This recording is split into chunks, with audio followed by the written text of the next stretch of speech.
Christmas Carol by Charles Dickens, as narrated by Scott Leffler for Stop, Book, and Listen. Preface. I have endeavored in this ghostly little book to raise the ghost of an idea which shall not put my readers out of humor with themselves, with each other, with the season, or with me. May it haunt their house pleasantly, and no one wish to lay it. Their faithful friend and servant, Charles Dickens. December 1843. Stave 1. Marley's Ghost. Marley was dead, to begin with. There's no doubt whatever about that.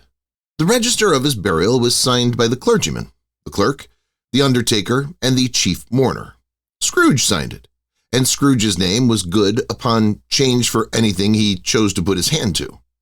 Old Marley was as dead as a doornail. Mind, I don't mean to say that I know of my own knowledge what there is particularly dead about a doornail. I might have been inclined myself to regard a coffin nail as the deadest piece of ironmongery in the trade. But the wisdom of our ancestors is in this simile, and my unhallowed hands shall not disturb it, or the country's done for. You will therefore permit me to repeat emphatically that Marley was as dead as a doornail. Scrooge knew he was dead. Of course he did. How could it be otherwise? Scrooge and he were partners for I don't know how many years. Scrooge was his sole executor, his sole administrator, his sole assign, his sole residuary legatee, his sole friend, and sole mourner. And even Scrooge was not so dreadfully cut up by the sad event, but that he was an excellent man of business on the very day of the funeral and solemnized it with an undoubted bargain. The mention of Marley's funeral brings me back to the point I started from. There is no doubt that Marley was dead. This must be distinctly understood, or nothing wonderful can come of the story I'm going to relate. If we were not perfectly convinced that Hamlet's father died before the play began, there would be nothing more remarkable in his taking a stroll at night, in an easterly wind, upon his own ramparts, than there would be in any other middle-aged gentleman rashly turning out after dark in a breezy spot. Say St. Paul's churchyard, for instance, literally to astonish his son's weak mind. Scrooge never painted out old Marley's name. There it stood, years afterwards, above the warehouse door. Scrooge and Marley. The firm was known as Scrooge and Marley. Sometimes people new to the business called Scrooge Scrooge, and sometimes Marley. But he answered to both names. It was all the same to him. Oh, but he was a tight-fisted hand at the grindstone, Scrooge. A squeezing, wrenching, grasping, scraping, clutching, covetous old sinner, hard and sharp as flint, from which no steel had ever struck out generous fire, secret and self-contained, and solitary as an oyster. The cold within him froze his old features, nipped his pointed nose, shriveled his cheek, stiffened his gait, made his eyes red, his thin lips blue, and spoke out shrewdly in his grating voice. A frosty rime was on his head, and on his eyebrows, and his wiry chin. He carried his own low temperature always about with him. He iced his office in the dog days, and didn't thaw 1 degree at Christmas. External heat and cold had little influence on Scrooge. No warmth could warm, no wintry weather chill him, no wind that blew was bitterer than he, no falling snow was more intent upon its purpose, no pelting rain less open to entreaty. Foul weather didn't know where to have him. The heaviest rain and snow and hail and sleet could boast of the advantage over him in only one respect. They often came down handsomely. Scrooge never did. Nobody ever stopped him in the street to say, with gladsome looks, "My dear Scrooge, how are you? When will you come to see me?" No beggars implored him to bestow a trifle. No children asked him what it was o'clock. No man or woman ever once in all his life inquired the way to such and such a place of Scrooge. Even the blind men's dogs appeared to know him, and when they saw him coming on, would tug their owners into doorways and up courts, and then would wag their tails as though they said, "No eye at all is better than an evil eye, Dark Master." But what did Scrooge care? It was the very thing he liked, to edge his way along the crowded paths of life, warning all human sympathy to keep its distance, was what the knowing ones called nuts to Scrooge.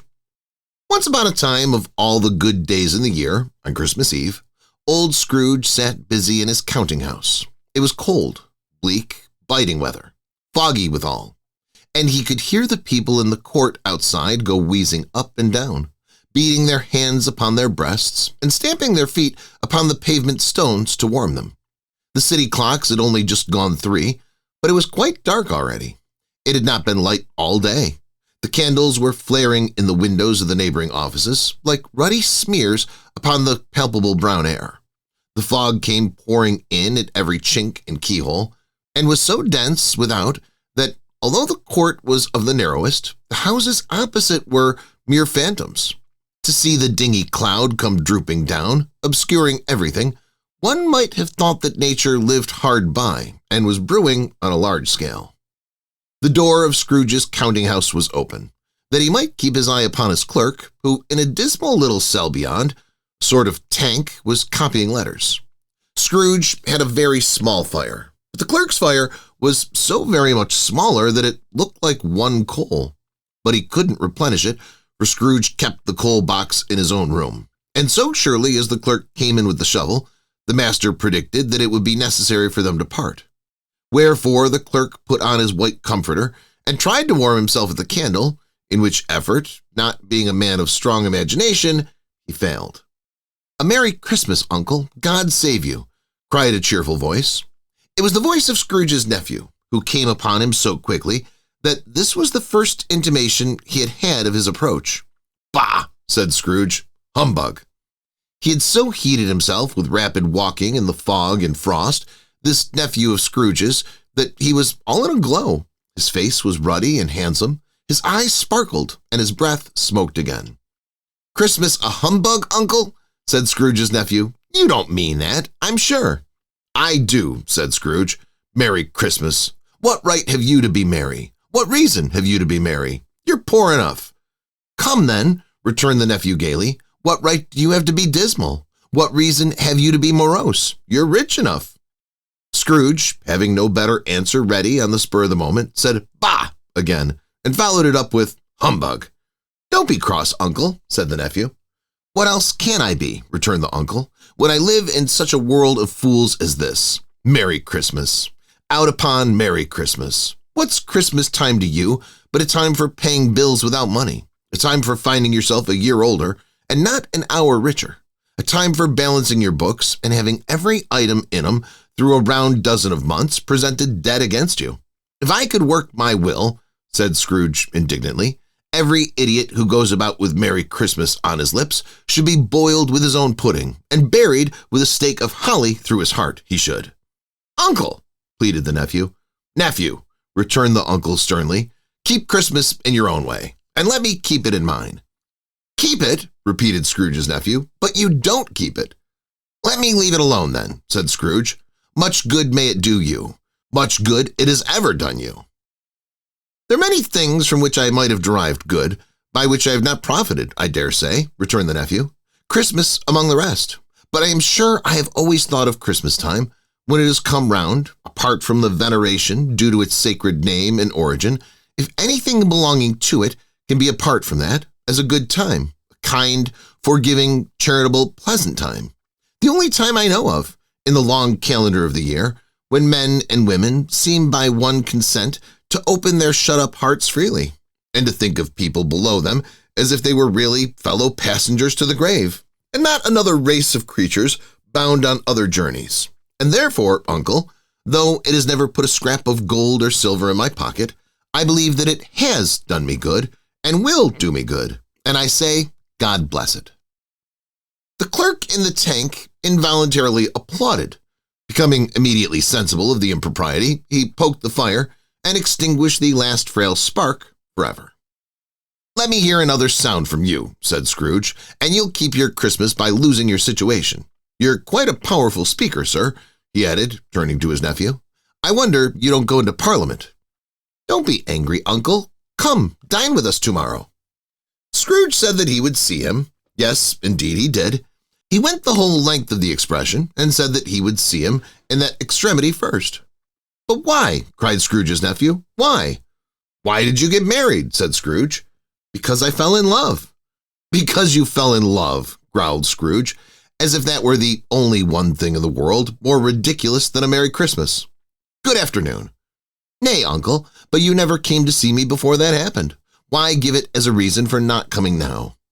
"Good afternoon," said Scrooge. "I want nothing from you. I ask nothing of you. Why cannot we be friends?"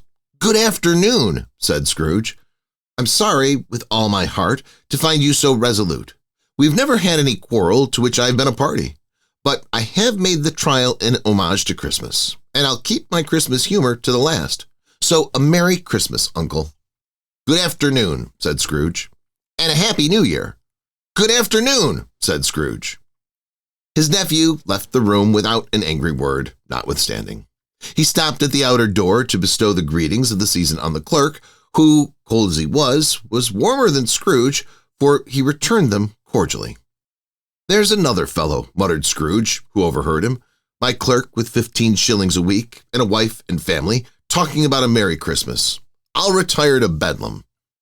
This lunatic, in letting Scrooge's nephew out, had let 2 other people in.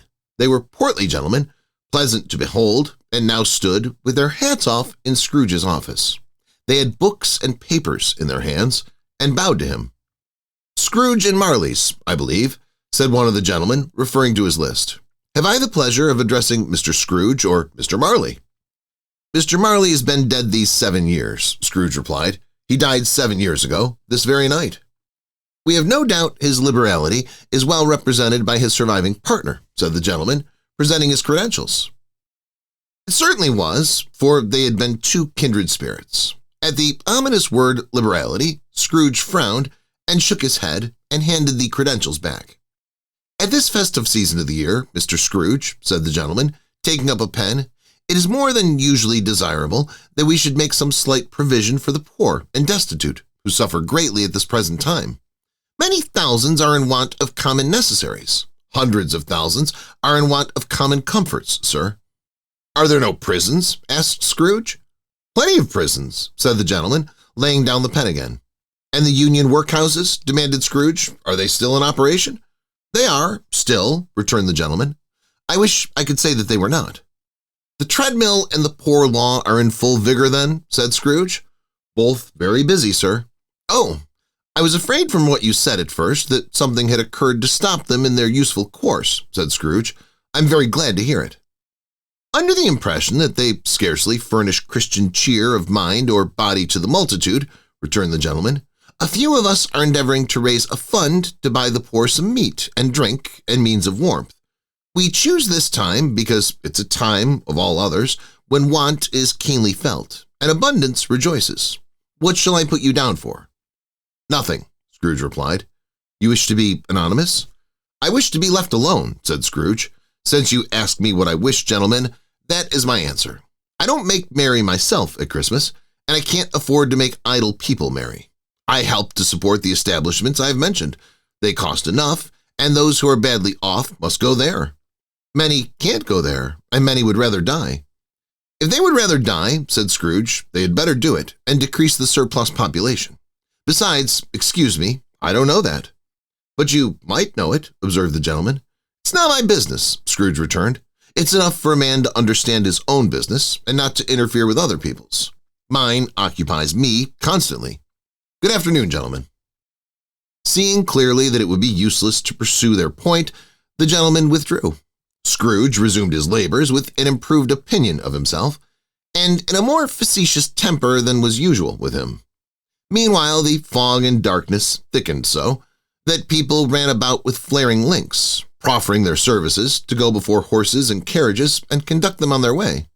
The ancient tower of a church, whose gruff old bell was always peeping slyly down at Scrooge out of a Gothic window in the wall, became invisible, and struck the hours and quarters in the clouds, with tremulous vibrations afterwards, as if its teeth were chattering in its frozen head up there.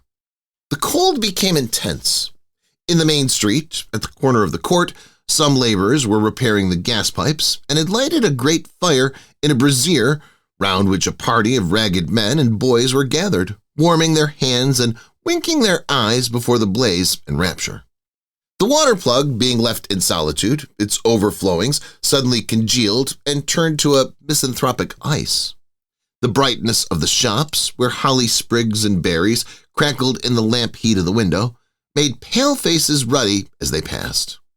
Poulterers' and grocers' trades became a splendid joke, a glorious pageant, with which it was next to impossible to believe that such dull principles as bargain and sale had anything to do. The Lord Mayor, in the stronghold of the mighty mansion house, gave orders to his 50 cooks and butlers to keep Christmas as a Lord Mayor's household should, and even a little tailor, whom he had fined 5 shillings on the previous Monday for being drunk and bloodthirsty in the streets, stirred up tomorrow's pudding in his garret, while his lean wife and the baby sallied out to buy the beef. Foggier yet and colder, piercing, searching, biting cold. If the good St. Dunstan had but nipped the evil spirit's nose with a touch of such weather as that, instead of using his familiar weapons, then indeed he would have roared to lusty purpose. The owner of one scant young nose, gnawed and mumbled by the hungry cold, as bones are gnawed by dogs, stooped down at Scrooge's keyhole to regale him with a Christmas carol.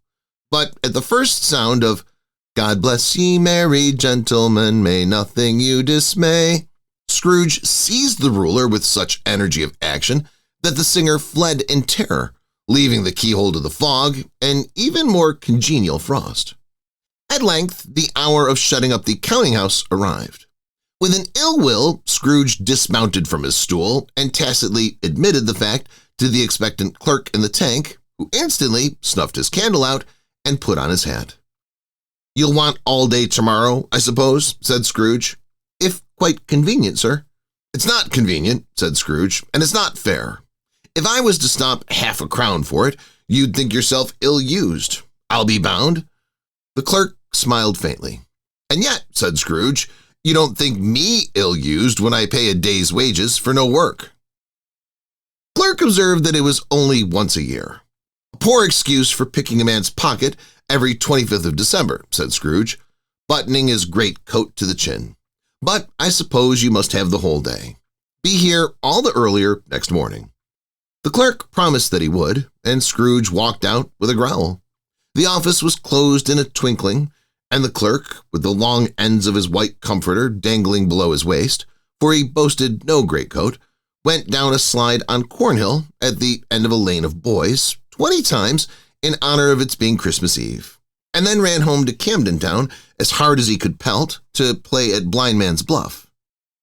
Scrooge took his melancholy dinner in his usual melancholy tavern, and having read all the newspapers and beguiled the rest of the evening with his banker's book, went home to bed. He lived in chambers which had once belonged to his deceased partner. They were a gloomy suite of rooms, in a lowering pile of building up a yard, where it had so little business to be that one could scarcely help fancying it must have run there when it was a young house, playing at hide-and-seek with other houses, and had forgotten the way out again. It was old enough now, and dreary enough, for nobody lived in it but Scrooge, the other rooms being all let out as offices. The yard was so dark that even Scrooge, who knew its every stone, was fain to grope with his hands. The fog and frost so hung about the black old gateway of the house that it seemed as if the genius of the weather sat in mournful meditation on the threshold. Now, it's a fact that there was nothing at all particular about the knocker on the door, except that it was very large. It's also a fact that Scrooge had seen it, night and morning, during his whole residence in that place. Also that Scrooge had as little of what is called fancy about him as any man in the city of London, even including, which is a bold word, the corporation, aldermen, and livery. Let it also be borne in mind that Scrooge had not bestowed one thought on Marley since his last mention of his 7 years dead partner that afternoon. And then let any man explain to me, if he can, how it happened that Scrooge, having his key in the lock of the door, saw in the knocker, without its undergoing any intermediate process of change, not a knocker, but Marley's face. Marley's face.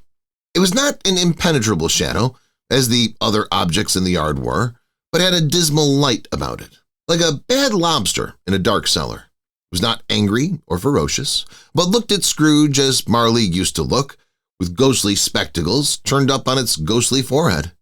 The hair was curiously stirred, as if by breath or hot air, and though the eyes were wide open, they were perfectly motionless. That and its livid color made it horrible.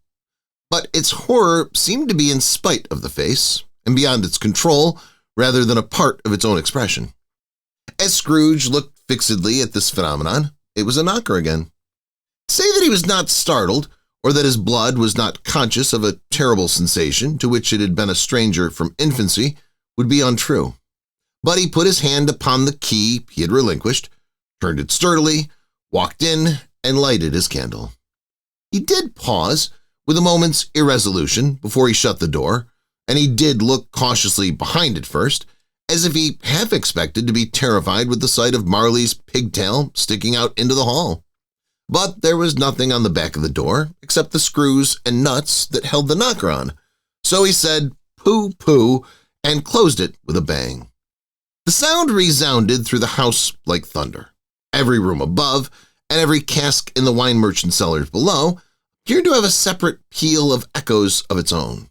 Scrooge was not a man to be frightened by echoes. He fastened the door and walked across the hall and up the stairs, slowly, too, trimming his candle as he went. You may talk vaguely about driving a coach and six up a good old flight of stairs, or through a bad young Act of Parliament, but I mean to say you might have got a hearse up that staircase and taken it broadwise with the splinter bar towards the wall and the door towards the balustrades and done it easy. There was plenty of width for that and room to spare, which is perhaps the reason why Scrooge thought he saw a locomotive hearse going on before him in the gloom.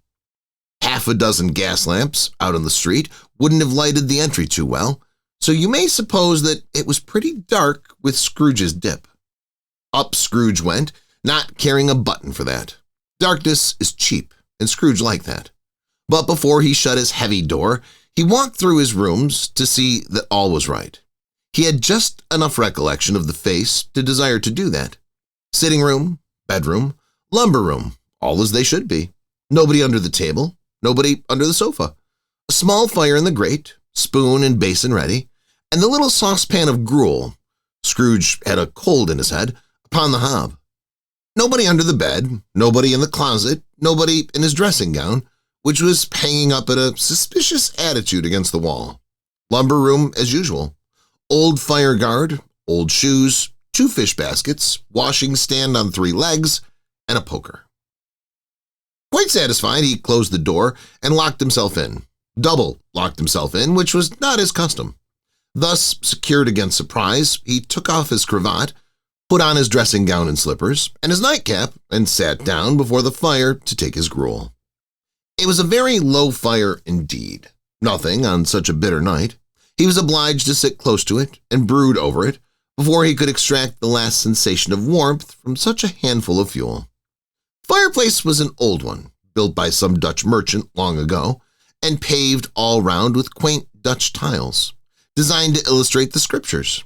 There were Cains and Abels, Pharaoh's daughters, queens of Sheba, angelic messengers descending through the air on clouds like featherbeds, Abrahams, Belshazzars, apostles putting off to sea in butterboats, hundreds of figures to attract his thoughts.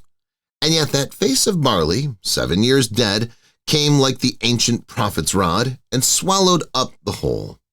If each smooth tile had been a blank at first, power to shape some picture on its surface from the disjointed fragments of his thoughts, there would have been a copy of old Marley's head on every one. "Humbug," said Scrooge, and walked across the room. After several turns, he sat down again. As he threw his head back in the chair, his glance happened to rest upon a bell, a disguised bell that hung in the room and communicated, for some purposes now forgotten, with a chamber in the highest story of the building. It was with great astonishment and with a strange, inexplicable dread that as he looked, he saw this bell begin to swing. It swung so softly in the outset that it scarcely made a sound, but soon it rang out loudly, and so did every bell in the house. This might have lasted half a minute, or a minute, but it seemed like an hour. The bells ceased as they had begun together. They were succeeded by a clanking noise deep down below, as if some person were dragging a heavy chain over the casks in the wine merchant's cellar. Scrooge then remembered to have heard that ghosts in haunted houses were described as dragging chains. The cellar door flew open with a booming sound, and then he heard the noise much louder on the floors below, then coming up the stairs, then coming straight towards his door. "It's humbug still," said Scrooge. "I won't believe it." His color changed, though, when, without a pause, it came on through the heavy door and passed into the room before his eyes. Upon its coming in, the dying flame leaped up, as though it cried, "I know him, Marley's ghost," and fell again. The same face, the very same, Marley in his pigtail, usual waistcoat, tights, and boots. The tassels on the latter bristling, like his pigtail, and his coat skirts, and the hair upon his head. The chain he drew was clasped about his middle. It was long and wound about him like a tail, and it was made, for Scrooge observed it closely, of cash boxes, keys, padlocks, ledgers, deeds, and heavy purses wrought in steel. His body was transparent, so that Scrooge, observing him, and looking through his waistcoat, could see the 2 buttons on his coat behind. Scrooge had often heard it said that Marley had no bowels, but he never believed it until now. No, nor did he believe it even now. Though he looked the phantom through and through, and saw it standing before him, though he felt the chilling influence of its death-cold eyes, and marked the very texture of the folded kerchief bound about its head and chin, which wrapper he had not observed before, he was still incredulous and fought against his senses. "How now?" said Scrooge, caustic and cold as ever. "What do you want with me?" "Much," Marley's voice, no doubt about it. "Who are you?" "Ask me who I was." "Who were you, then?" said Scrooge, raising his voice. "You're particular for a shade." He was going to say to a shade, but substituted this as more appropriate. "In life, I was your partner, Jacob Marley." Can you sit down?" asked Scrooge, looking doubtfully at him. "I can." "Do it, then." Scrooge asked the question because he didn't know whether a ghost so transparent might find himself in a condition to take a chair, and felt that in the event of it being impossible, it might involve the necessity of an embarrassing explanation. But the ghost sat down on the opposite side of the fireplace, as if he were quite used to it. "You don't believe in me," observed the ghost. "I don't," said Scrooge. "What evidence would you have of my reality beyond that of your own senses?" "I don't know," said Scrooge. "Why do you doubt your senses?" "Because," said Scrooge, "a little thing affects them. A slight disorder of the stomach makes them cheats. You may be an undigested bit of beef, a blot of mustard, a crumb of cheese, a fragment of an underdone potato. There's more of gravy than of grave about you, whatever you are." Scrooge was not much in the habit of cracking jokes, nor did he feel in his heart by any means waggish then. The truth is that he tried to be smart as a means of distracting his own attention and keeping down his terror, for the specter's voice disturbed the very marrow in his bones. To sit staring at those fixed, glazed eyes in silence for a moment would play, Scrooge felt, the very deuce with him. There was something very awful, too, in the specter's being provided with an infernal atmosphere of his own. Scrooge could not feel it himself, but this was clearly the case, for though the ghost sat perfectly motionless, its hair and skirts and tassels were still agitated as by the hot vapor from an oven. "You see this toothpick?" said Scrooge, returning quickly to the charge for the reason just assigned, and wishing, though it were only for a second, to divert the vision's stony gaze from himself. "I do," replied the ghost. "You're not looking at it," said Scrooge. "But I see it," said the ghost, notwithstanding. "Well," returned Scrooge, "I have but to swallow this, and be for the rest of my days persecuted by a legion of goblins, all of my own creation. Humbug, I tell you, humbug." At this the spirit raised a frightful cry, and shook its chain with such a dismal and appalling noise that Scrooge held on tight to his chair to save himself from falling into a swoon. But how much greater was his horror when the phantom, Taking off the bandage round his head, as if it were too warm to wear indoors, its lower jaw dropped down upon its breast. Scrooge fell upon his knees and clasped his hands before his face. "Mercy," he said, "dreadful apparition, why do you trouble me?" "Man of the worldly mind," replied the ghost, "do you believe in me or not?" "I do," said Scrooge. "I must. But why do spirits walk the earth, and why do they come to me?" "It is required of every man," the ghost returned, "that the spirit within him should walk abroad among his fellow men and travel far and wide. And if that spirit goes not forth in life, it is condemned to do so after death. It is doomed to wander the world. Oh, woe is me, and witness what it cannot share, but might have shared on earth and turned to happiness." Again, the specter raised a cry and shook its chain and wrung its shadowy hands. "You're fettered," said Scrooge, trembling. "Tell me why." "I wear the chain I forged in life," replied the ghost. "I made it, link by link and yard by yard. I girded it on my own free will, and of my own free will I wore it. Is its pattern strange to you?" Scrooge trembled more and more. "Or would you know," pursued the ghost, "the weight and length of the strong coil you bear yourself? It was full as heavy and as long as this 7 Christmas Eves ago.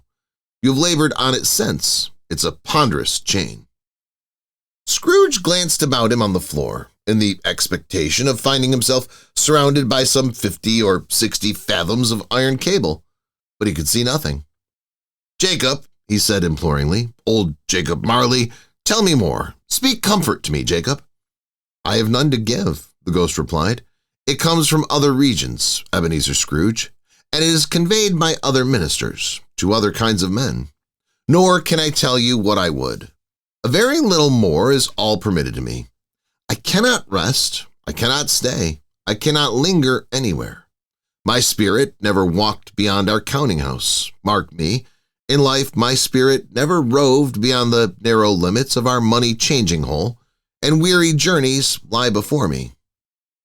It was a habit with Scrooge, whenever he became thoughtful, to put his hands in his breeches pockets. Pondering on what the ghost had said, he did so now, but without lifting up his eyes or getting off his knees. "You must have been very slow about it, Jacob," Scrooge observed in a businesslike manner, though with humility and deference. "Slow," the ghost repeated. 7 years dead," mused Scrooge, "and traveling all the time?" "The whole time," said the ghost.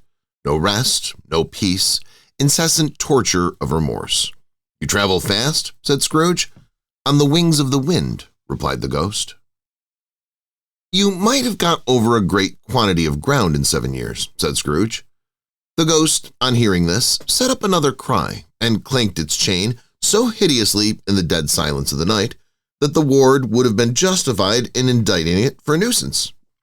"Oh, captive bound and double ironed," cried the phantom, "not to know that ages of incessant labor by immortal creatures for this earth must pass into eternity, for the good of which it is susceptible is all developed. Not to know that any Christian spirit working kindly in its little sphere, whatever it may be, will find its mortal life too short for its vast means of usefulness.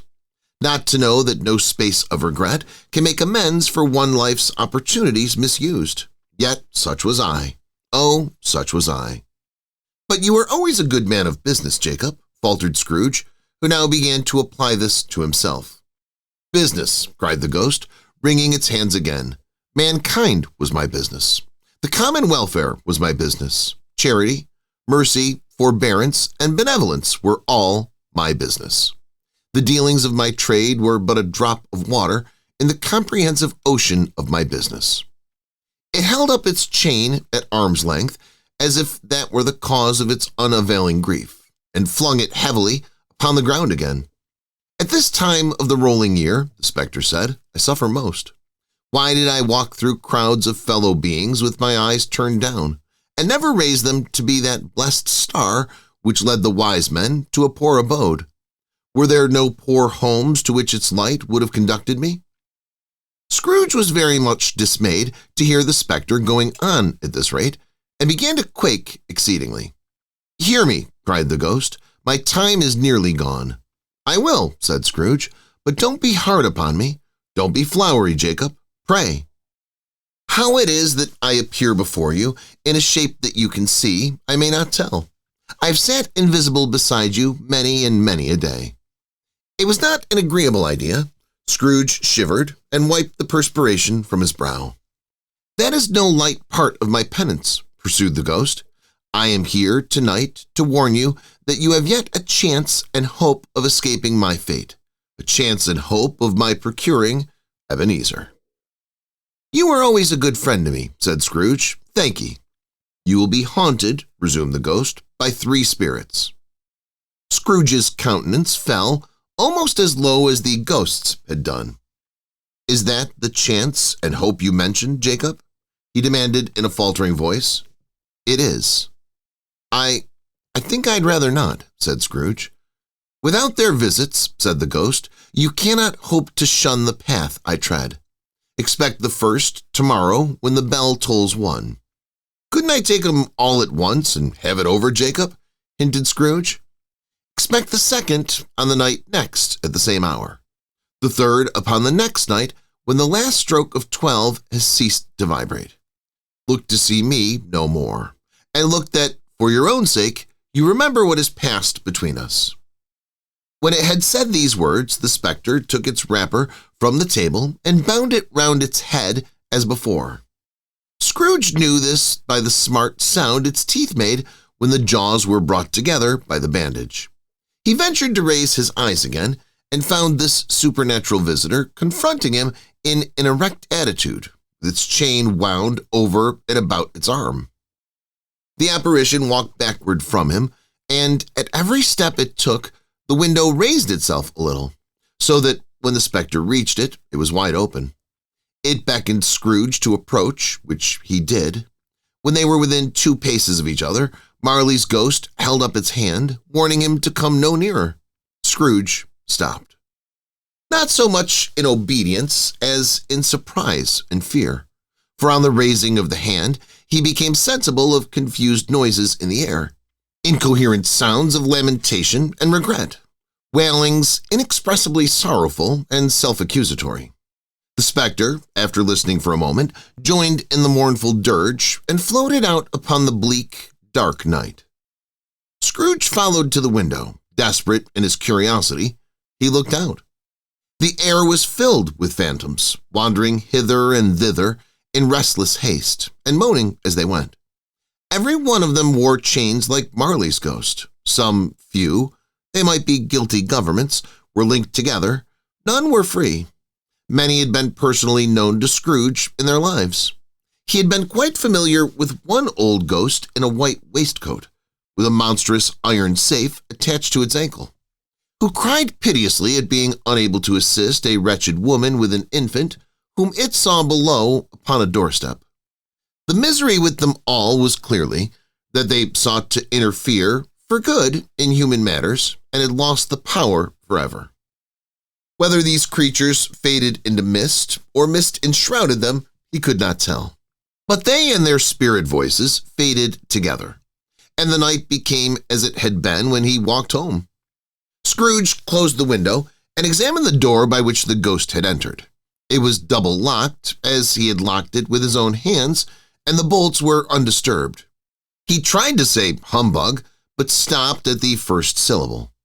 And being, from the emotions he had undergone, or the fatigues of the day, or his glimpse of the invisible world, or the dull conversation of the ghost, or the lateness of the hour, much in need of repose, went straight to bed without undressing, and fell asleep upon the instant. Stave 2. The first of the 3 spirits. When Scrooge awoke, it was so dark that, looking out of bed, he could scarcely distinguish the transparent window from the opaque walls of his chamber. He was endeavoring to pierce the darkness with his ferret eyes when the chimes of a neighboring church struck the 4 quarters, so he listened for the hour.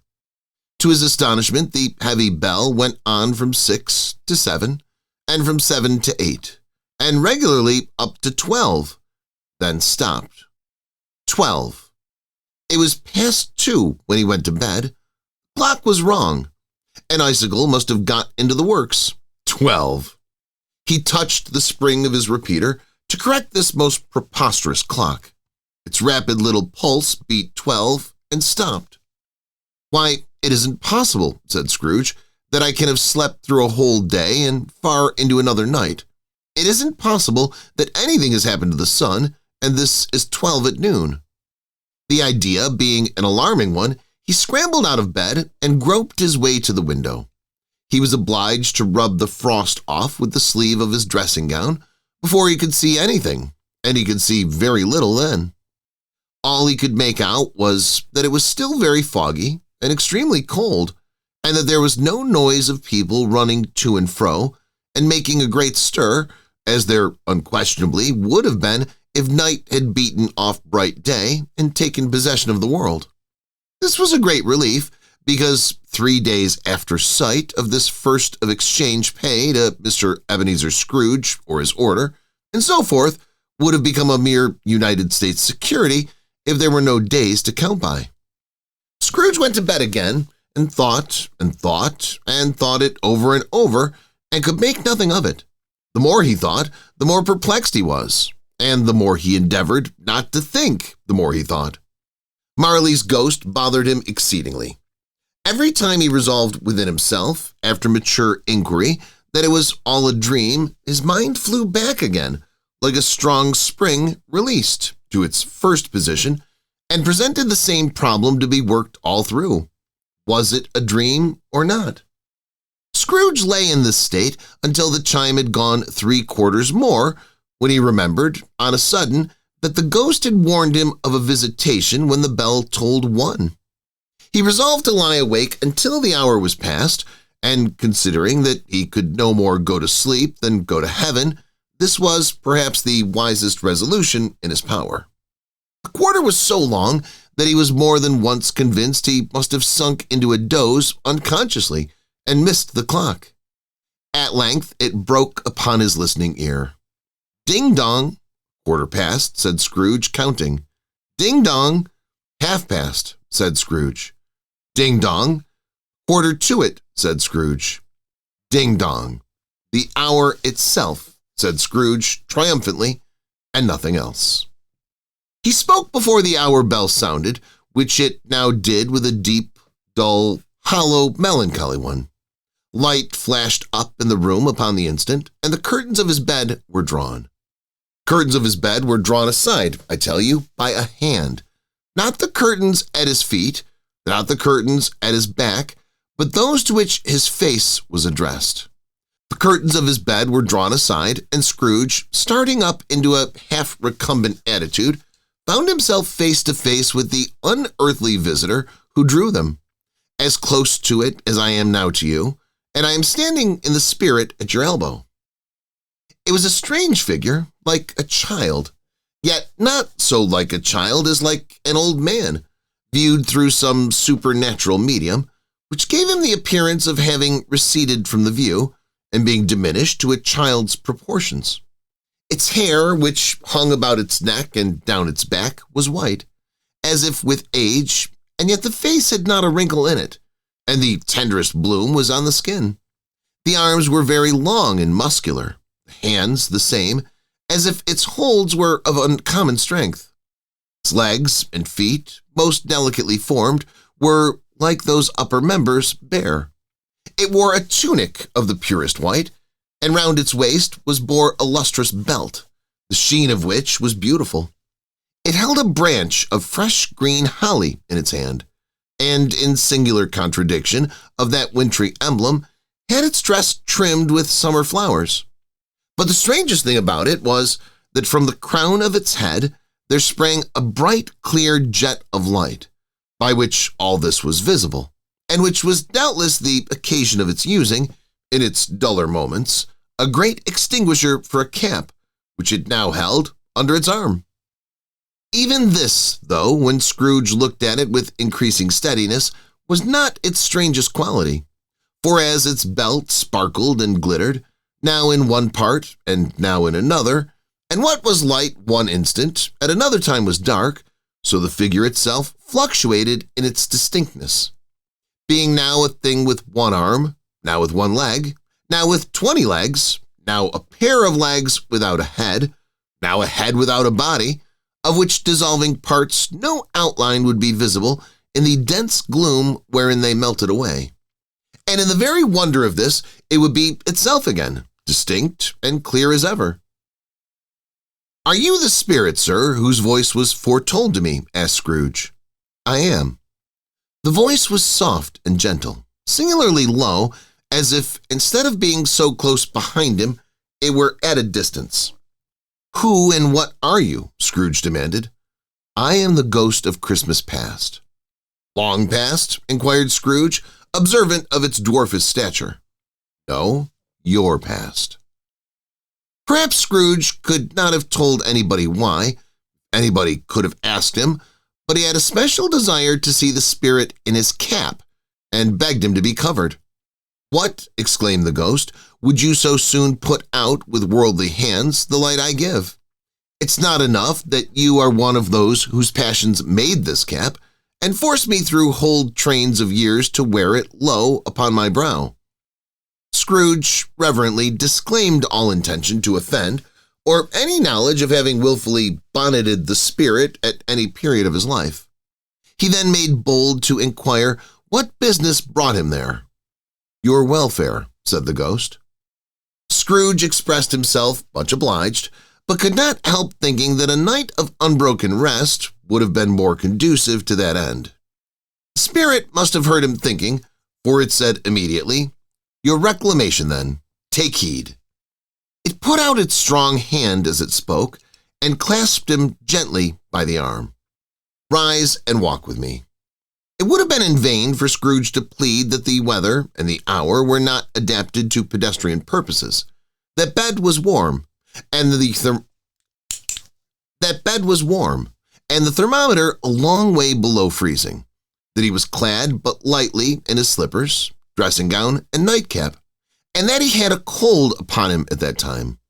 The grasp, though gentle as a woman's hand, was not to be resisted. He rose, but finding that the spirit made towards the window, clasped its robe in supplication. "I am mortal," Scrooge remonstrated, "and liable to fall."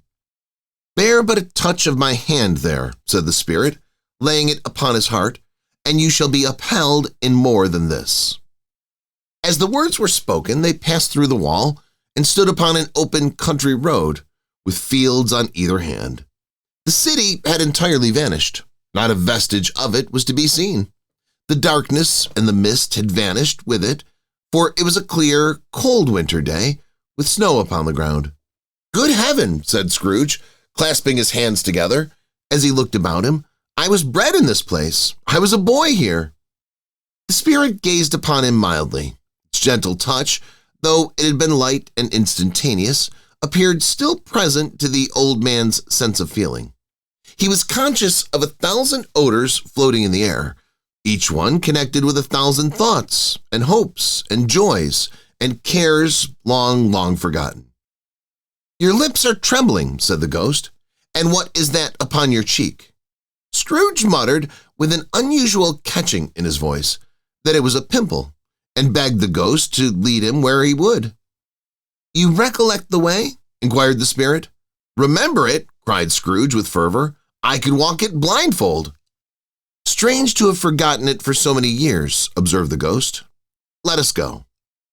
They walked along the road, Scrooge recognizing every gate and post and tree, until a little market town appeared in the distance, with its bridge, its church, and winding river. Some shaggy ponies now were seen trotting toward them with boys upon their backs, who called to other boys in country gigs and carts driven by farmers. All these boys were in great spirits and shouted to each other, until the broad fields were so full of merry music that the crisp air laughed to hear it. "These are but shadows of the things that have been," said the ghost. "They have no consciousness of us." The jocund travelers came on, and as they did, Scrooge knew and named them every one. Why was he rejoiced beyond all bounds to see them?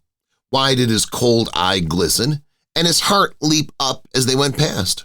Why was he filled with gladness when he heard them give each other Merry Christmas as they parted at crossroads and byways for their several homes? What was Merry Christmas to Scrooge? Out upon Merry Christmas. What good had it ever done to him? "School is not quite deserted," said the ghost. "A solitary child, neglected by his friends, is still left there." Scrooge said he knew it, and he sobbed. They left the high road by a well-remembered lane and soon approached a mansion of dull red brick with a little weathercock-surmounted cupola on the roof and a bell hanging in it.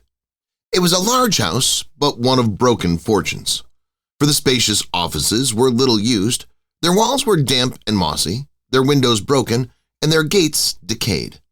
Fowls clucked and strutted in the stables, and the coach houses and sheds were overrun with grass. Nor was it more retentive of its ancient state within, for entering the dreary hall and glancing through the open doors of many rooms, they found them poorly furnished, cold and vast. There was an earthy savor in the air, chilly bareness in the place, which associated itself somehow with too much getting up by candlelight and not too much to eat. They went, the ghost and Scrooge, across the hall to a door at the back of the house. It opened before them and disclosed a long, bare, melancholy room, made barer still by lines of plain deal forms and desks. At one of these, a lonely boy was reading near a feeble fire. Scrooge sat down upon a form and wept to see his poor, forgotten self as he had used to be. Not a latent echo in the house, not a squeak and scuffle from the mice behind the paneling, not a drip from the half-thawed waterspout in the dull yard behind, not a sign among the leafless boughs and one despondent poplar, not the idle swinging of an empty storehouse door, no, not a clicking in the fire, but fell upon the heart of Scrooge with softening influence and gave a freer passage to his tears. The spirit touched him on the arm and pointed to his younger self, intent upon his reading. Suddenly, a man in foreign garments, wonderfully real and distinct to look at, stood outside the window with an axe stuck in his belt and leading by the bridle an ass laden with wood. "Why, it's Ali Baba!" Scrooge exclaimed in ecstasy. "It's dear old honest Ali Baba. Yes, I know.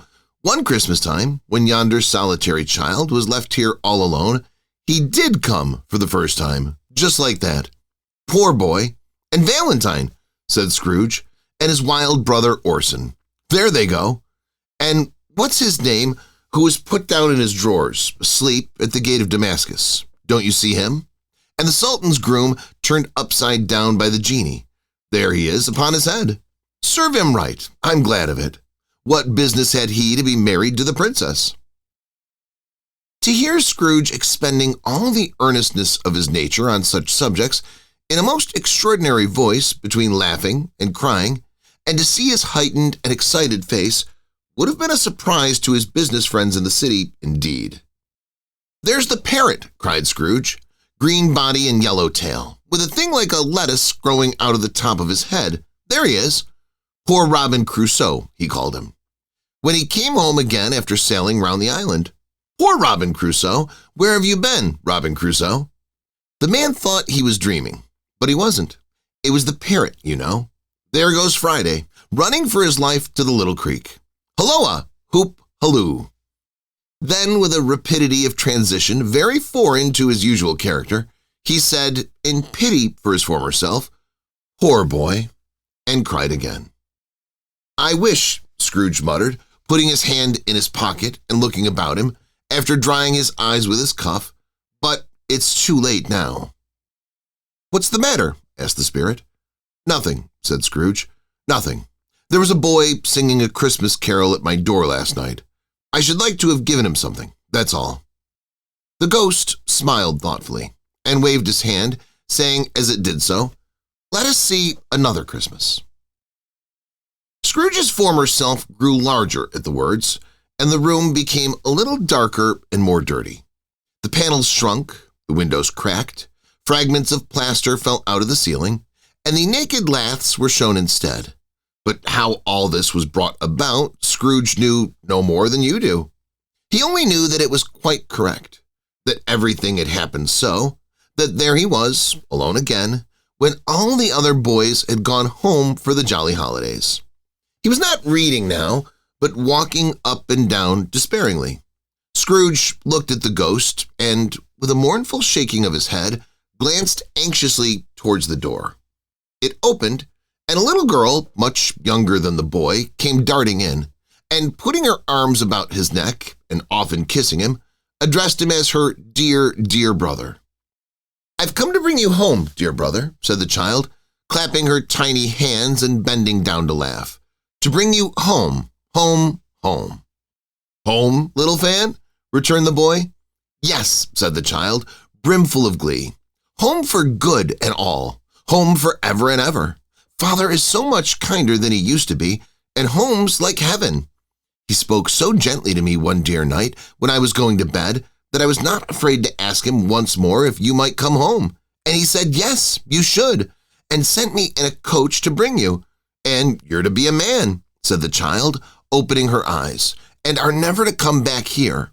But first we're to be together all Christmas long and have the merriest time in all the world." "You're quite a woman, little fan," explained the boy. She clapped her hands and laughed and tried to touch his head, but being too little laughed again and stood on tiptoe to embrace him. Then she began to drag him, in her childish eagerness, towards the door, and he, nothing loath to go, accompanied her. A terrible voice in the hall cried, "Bring down Master Scrooge's box there," and in the hall appeared the schoolmaster himself, who glared on Master Scrooge with a ferocious condescension and threw him into a dreadful state of mind by shaking hands with him. He then conveyed him and his sister into the veriest old well of a shivering best parlor that was ever seen, where the maps upon the wall and the celestial and terrestrial globes in the windows were waxy with cold. Here he produced a decanter of curiously light wine and a block of curiously heavy cake, and administered installments of those dainties to the young people, at the same time sending out a meager servant to offer a glass of something to the postboy, who answered that he thanked the gentleman, but if it was the same tap as he had tasted before, he'd rather not. Master Scrooge's trunk being by this time tied on to the top of the chaise, the children bade the schoolmaster good-bye right willingly, and getting into it, drove gaily down the garden sweep, the quick wheels dashing the hoar-frost and snow from off the dark leaves of the evergreens like spray. "Always a delicate creature, whom a breath might have withered," said the ghost, "but she had a large heart." "So she had," cried Scrooge. "You're right. I will not gainsay it, spirit. God forbid." "She died a woman," said the ghost, "and had, as I think, children." "One child," Scrooge returned. "True," said the ghost. "Your nephew." Scrooge seemed uneasy in his mind, and answered briefly, "Yes." Although they had but that moment left the school behind them, they were now in the busy thoroughfares of a city, where shadowy passengers passed and repassed, where shadowy carts and coaches battled for the way, and all the strife and tumult of a real city were. It was made plain enough by the dressing of the shops that here, too, it was Christmas time again, but it was evening, and the streets were lighted up. The ghost stopped at a certain warehouse door and asked Scrooge if he knew it. "Know it," said Scrooge. "Was I apprenticed here?" They went in at sight of an old gentleman in a Welsh wig, sitting behind such a high desk that if he had been 2 inches taller, he must have knocked his head against the ceiling. Scrooge cried in great excitement, "Why, it's old Fezziwig! Bless his heart, it's Fezziwig alive again!" Old Fezziwig laid down his pen and looked up at the clock, which pointed to the hour of 7. He rubbed his hands, adjusted his capacious waistcoat, laughed all over himself, from his shoes to his organ of benevolence, and called out in a comfortable, oily, rich, fat, jovial voice, "Yo-ho there, Ebenezer, Dick!" Scrooge's former self, now grown a young man, came briskly in, accompanied by his fellow prentice. "Dick Wilkins, to be sure," said Scrooge to the ghost. "Bless me, yes, there he is. He was very much attached to me, was Dick. Poor Dick, dear, dear." "Yo-ho, my boys," said Fezziwig.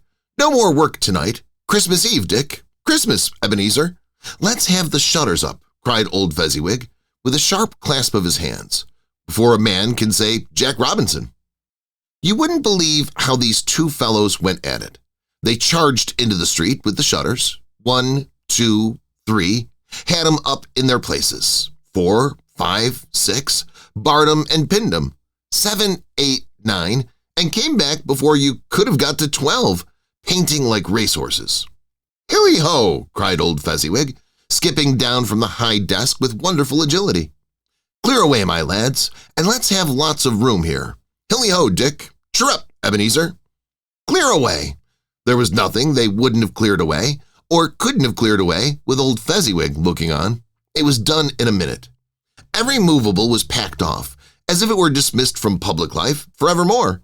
The floor was swept and watered, the lamps were trimmed, fuel was heaped upon the fire, and the warehouse was as snug and warm and dry and bright as a ballroom as you would desire to see upon a winter's night. In came a fiddler with a music book and went up to the lofty desk and made an orchestra of it and tuned like 50 stomach aches. In came Mrs. Fezziwig, one vast substantial smile. In came the 3 Miss Fezziwigs, beaming and lovable.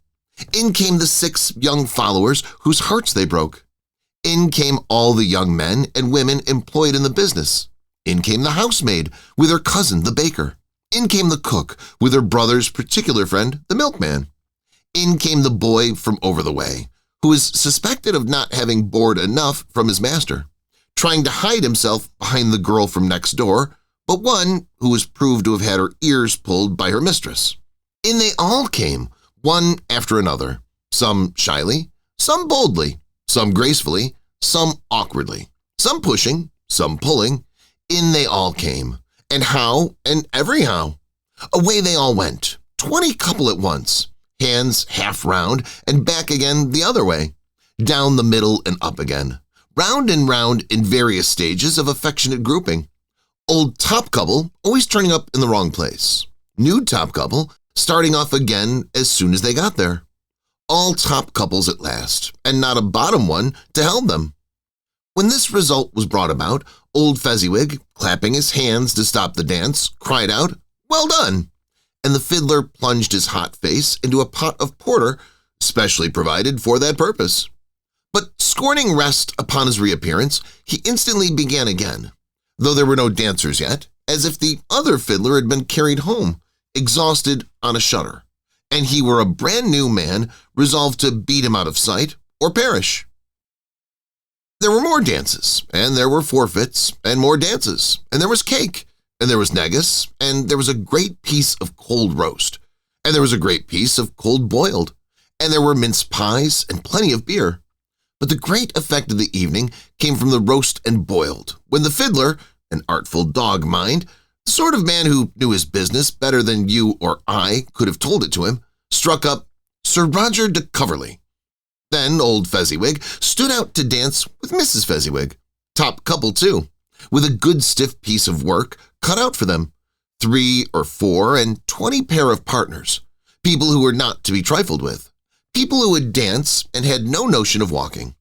But if they had been twice as many, 4 times, old Fezziwig would have been a match for them, and so would Mrs. Fezziwig. As to her, she was worthy to be his partner in every sense of the term.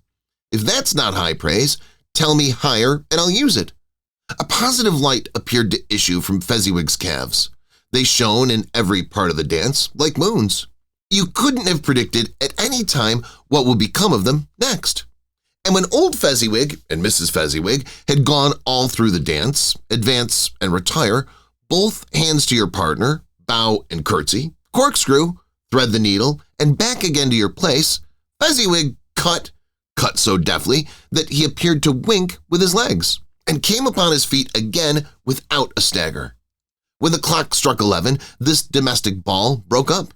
Mr. and Mrs. Fezziwig took their stations, one on either side of the door, and shaking hands with every person individually as he or she went out, wished him or her a Merry Christmas. When everyone had retired but the 2 prentices, they did the same to them, and thus the cheerful voices died away. and the lads were left to their beds, which were under a counter in the back shop. During the whole of this time, Scrooge had acted like a man out of his wits. His heart and soul were in the scene, and with his former self. He corroborated everything, remembered everything, enjoyed everything, and underwent the strangest agitation. It was not until now, when the bright faces of his former self and Dick were turned from them, that he remembered the ghost and became conscious that it was looking full upon him, while the light upon its head burnt very clear. "A small matter," said the ghost, "to make these silly folks so full of gratitude." "Small," echoed Scrooge. The spirit signed to him to listen to the two apprentices, who were pouring out their hearts in praise of Fezziwig, and when he had done so, said, "Why, is it not? He had spent a few pounds of your mortal money, 3 or 4, perhaps. Is that so much that he deserves this praise?" "Isn't it that?" said Scrooge, heated by the remark, and speaking unconsciously like his former, not his latter, self. "It isn't that, spirit. He has the power to render us happy or unhappy, to make our service light or burdensome, a pleasure or a toil. Say that his power lies in words and looks, in things so slight and insignificant that it's impossible to add and count them up. What then? The happiness he gives is quite as great as if it costs a fortune." He felt the spirit's glance and stopped. "What's the matter?" asked the ghost. "Nothing particular," said Scrooge. "Something, I think," the ghost insisted. "No," said Scrooge. "No, I should like to be able to say a word or two to my clerk just now. That's all." His former self turned down the lamps as he gave utterance to the wish. Scrooge and the ghost again stood side by side in the open air. "My time grows short," observed the spirit. "Quick." This was not addressed to Scrooge or to anyone whom he could see, but it produced an immediate effect. For again Scrooge saw himself. He was now older, a man in the prime of his life. His face had not the harsh and rigid lines of later years, but it had begun to wear the signs of care and avarice. There was an eager, greedy, restless motion in the eye, which showed the passion that had taken root, and where the shadow of the growing tree would fall. He was not alone, but sat by the side of a fair young girl in a mourning dress, in whose eyes there were tears, which sparkled in the light that shone out of the ghost of Christmas past. "It matters little," she said softly. "To you, very little. Another idol has displaced me, and if I can cheer and comfort you in time to come, as I would have tried to do, I have no just cause to grieve." "What idol has displaced you?" he rejoined. "A golden one." "This is the even-handed dealing of the world," he said. "There's nothing on which it is so hard as poverty, and there is nothing it professes to condemn with such severity as the pursuit of wealth." "You fear the world too much," she answered gently. "All your other hopes have merged into the hope of being beyond the chance of its sordid reproach. I've seen your nobler aspirations fall off one by one, until the master passion, gain, engrosses you, have I not?" "What then?" he retorted. "Even if I have grown so much wiser, what then? Am I not changed towards you?" She shook her head. "Am I?" "Our contract is an old one. It was made when we were both poor and content to be so, until in good season we could improve our worldly fortune by our patient industry. You are changed. When it was made, you were another man." "I was a boy," he said impatiently. "Your own feelings tells you that you are not what you are," she returned. "I am. That which promised happiness when we were one in heart is fraught with misery now that we are two. How often and how keenly I have thought of this, I will not say. It is enough that I have thought of it and can release you." "Have I ever sought release?" "In words? No, never." "In what then?" "In changed nature, in an altered spirit, in another atmosphere of life, another hope as its great end, in everything that made my love of any worth or value in your sight." "If this had never been between us," said the girl, looking mildly, but with steadiness upon him, "tell me, would you seek me out and try to win me now?" "Ah, no." He seemed to yield to the justice of this supposition in spite of himself, but he said, with a struggle, "You think not." "I would gladly think otherwise if I could," she answered. "Heaven knows. When I have learned the truth like this, I know how strong and irresistible it must be. But if you were free today, tomorrow, yesterday, can even I believe that you would choose a dowerless girl? You who, in your very confidence with her, weigh everything by gain or choosing her, if for a moment you were false enough to your one guiding principle to do so. Do I not know that your repentance and regret would surely follow you? I do, and I release you, with a full heart for the love of him you once were. She was about to speak, but with her head turned from him, she resumed, You may. The memory of what is past half makes me hope you will have pain in this. A very, very brief time, and you will dismiss the recollection of it gladly as an unprofitable dream from which it happened that you awoke. May you be happy in the life you have chosen. She left him, and they parted. Spirit, said Scrooge, show me no more. Conduct me home. Why do you delight to torture me? One shadow more, exclaimed the ghost. No more, cried Scrooge. No more. I don't wish to see it. Show me no more. But the relentless ghost pinioned him in both his arms and forced him to observe what happened next. They were in another scene and place, a room not very large or handsome, but full of comfort.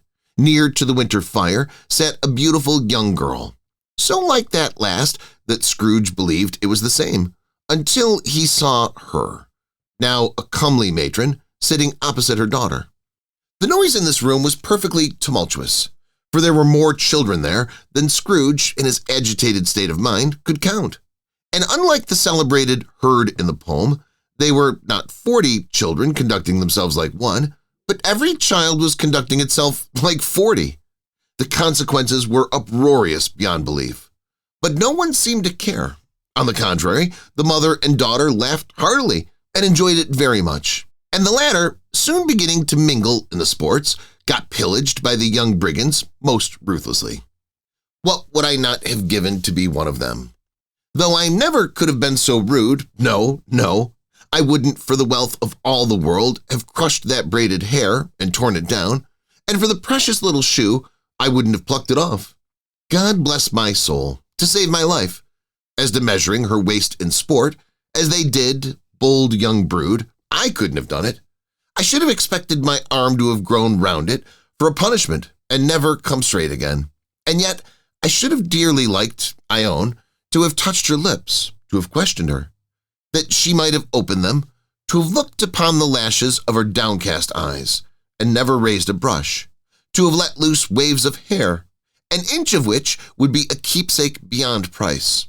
In short, I should have liked, I do confess, to have had the lightest license of a child, and yet to have been man enough to know its value. But now a knocking at the door was heard, and such a rush immediately ensued that she, with laughing face and plundered dress, was borne toward it in the center of a flushed and boisterous group, just in time to greet the father, who came home attended by a man laden with Christmas toys and presents. Then the shouting and the struggling, and the onslaught that was made of the defenseless porter, the scaling him with chairs for ladders, to dive into his pockets, to spoil him of brown paper parcels, hold on tight by his cravat, hug him round his neck, pummel his back, and kick his legs in irrepressible affection. The shouts of wonder and delight with which the development of every package was received. The terrible announcement that the baby had been taken in the act of putting a doll's frying pan into his mouth and was more than suspected of having swallowed a fictitious turkey glued on a wooden platter. The immense relief of finding this a false alarm, the joy and gratitude and ecstasy, they're all indescribable alike. It's enough that, by degrees, the children and their emotions got out of the parlor and, by one stair at a time, up to the top of the house where they went to bed, and so subsided. And now Scrooge looked on more attentively than ever, when the master of the house, having his daughter leaning fondly on him, sat down with her and her mother at his own fireside, and when he thought that such another creature, quite as graceful and as full of promise, might have called him father and been a springtime in the haggard winter of his life, his sight grew very dim indeed. "Belle," said the husband, turning to his wife with a smile, "I saw an old friend of yours this afternoon." "Who was it?" Guess. How can I? Tut, don't I know? She added in the same breath, laughing as he laughed. Mr. Scrooge. Mr. Scrooge it was. I passed his office window, and as it was not shut up, and he had a candle inside, I could scarcely help seeing him. His partner lies upon the point of death, I hear, and there he sat alone. Quite alone in the world, I do believe. Spirit, said Scrooge in a broken voice, remove me from this place. I told you that these were shadows of the things that have been, said the ghost. That they are what they are, do not blame me. Remove me, Scrooge exclaimed. I cannot bear it. He turned upon the ghost, and seeing that it looked upon him with a face in which, in some strange way, there were fragments of all the faces it had shown him, wrestled with it. Leave me. Take me back. Haunt me no longer. In the struggle, if that can be called a struggle in which the ghost, with no visible resistance on its own part, was undisturbed by any effort of its adversary, Scrooge observed that its light was burning high and bright, and dimly connecting that with its influence over him, he seized the extinguisher cap, and by a sudden action pressed it down upon its head. The spirit stopped beneath it so that the extinguisher covered its whole form, but though Scrooge pressed it down with all his force, he could not hide the light, which streamed from under it in an unbroken flood upon the ground. He was conscious of being exhausted and overcome by an irresistible drowsiness, and further, of being in his own bedroom. He gave the cap a parting squeeze, in which his hand relaxed, and had barely time to reel to bed before he sank into a heavy sleep. Stave 3. The second of the three spirits. Awakening in the middle of a prodigiously tough snore and sitting up in bed to get his thoughts together, Scrooge had no occasion to be told that the bell was again upon the stroke of 1. He felt that he was restored to consciousness in the right nick of time for the especial purpose of holding a conference with the second messenger dispatched to him through Jacob Marley's intervention. But finding that he turned uncomfortably cold when he began to wonder which of his curtains this new specter would draw back, he put them every one aside with his own hands, and lying down again, established a sharp lookout all round the bed. For he wished to challenge the spirit on the moment of its appearance, and did not wish to be taken by surprise and made nervous. Gentlemen of the free and easy sort, who plume themselves on being acquainted with a move or two, and being usually equal to the time of day, express the wide range of their capacity for adventure by observing that they're good for anything from pitch and toss to manslaughter, between which opposite extremes, no doubt, there lies a tolerably wide and comprehensive range of subjects. Without venturing for Scrooge quite as heartily as this, I don't mind calling on you to believe that he was ready for a good broad field of strange appearances, and that nothing between a baby and a rhinoceros would have astonished him very much. Now, being prepared for almost anything, he was not by any means prepared for nothing, and consequently, when the bell struck 1 and no shape appeared, he was taken with a violent fit of trembling. 5 minutes, 10 minutes, a quarter of an hour went by, yet nothing came. All this time he lay upon his bed, the very core and center of a blaze of ruddy light, which streamed upon it when the clock proclaimed the hour, and which, being only light, was more alarming than a dozen ghosts, as he was powerless to make out what it meant, or would be at, and was sometimes apprehensive that he might be, at that very moment, an interesting case of spontaneous combustion, without having the consolation of knowing it. At last, however, he began to think, as you or I would have thought at first, for it is always the person not in the predicament who knows what ought to have been done in it, and would unquestionably have done it too. At last, I say, he began to think that the source and secret of this ghostly light might be in the adjoining room, from whence, on further tracing it, it seemed to shine. This idea, taking full possession of his mind, he got up softly and shuffled in his slippers to the door.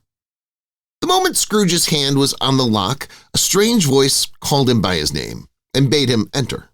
He obeyed. It was his own room. There was no doubt about that, but it had undergone a surprising transformation.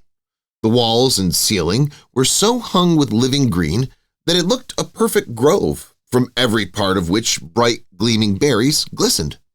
The crisp leaves of holly, mistletoe, and ivy reflected back the light, as if so many little mirrors had been scattered there, and such a mighty blaze went roaring up the chimney as that dull petrification of a hearth had never known in Scrooge's time, or Marley's, or for many and many a winter season gone. Heaped up on the floor to form a kind of throne were turkeys, geese, game, poultry, brawn, great joints of meat, sucking pigs, long wreaths of sausages, mince pies, plum puddings, barrels of oysters, red-hot chestnuts, cherry-cheeked apples, juicy oranges, luscious pears, immense twelfth cakes, and seething bowls of punch that made the chamber dim with their delicious steam. In easy state upon this couch there sat a jolly giant, glorious to see, who bore a glowing torch, in shape not unlike Plenty's horn, and held it up high, high up, to shed its light on Scrooge as he came peeping round the door. "Come in," exclaimed the ghost. "Come in and know me better, man." Scrooge entered timidly and hung his head before the spirit. He was not the dogged Scrooge he had been, and though the spirit's eyes were clear and kind, he did not like to meet them.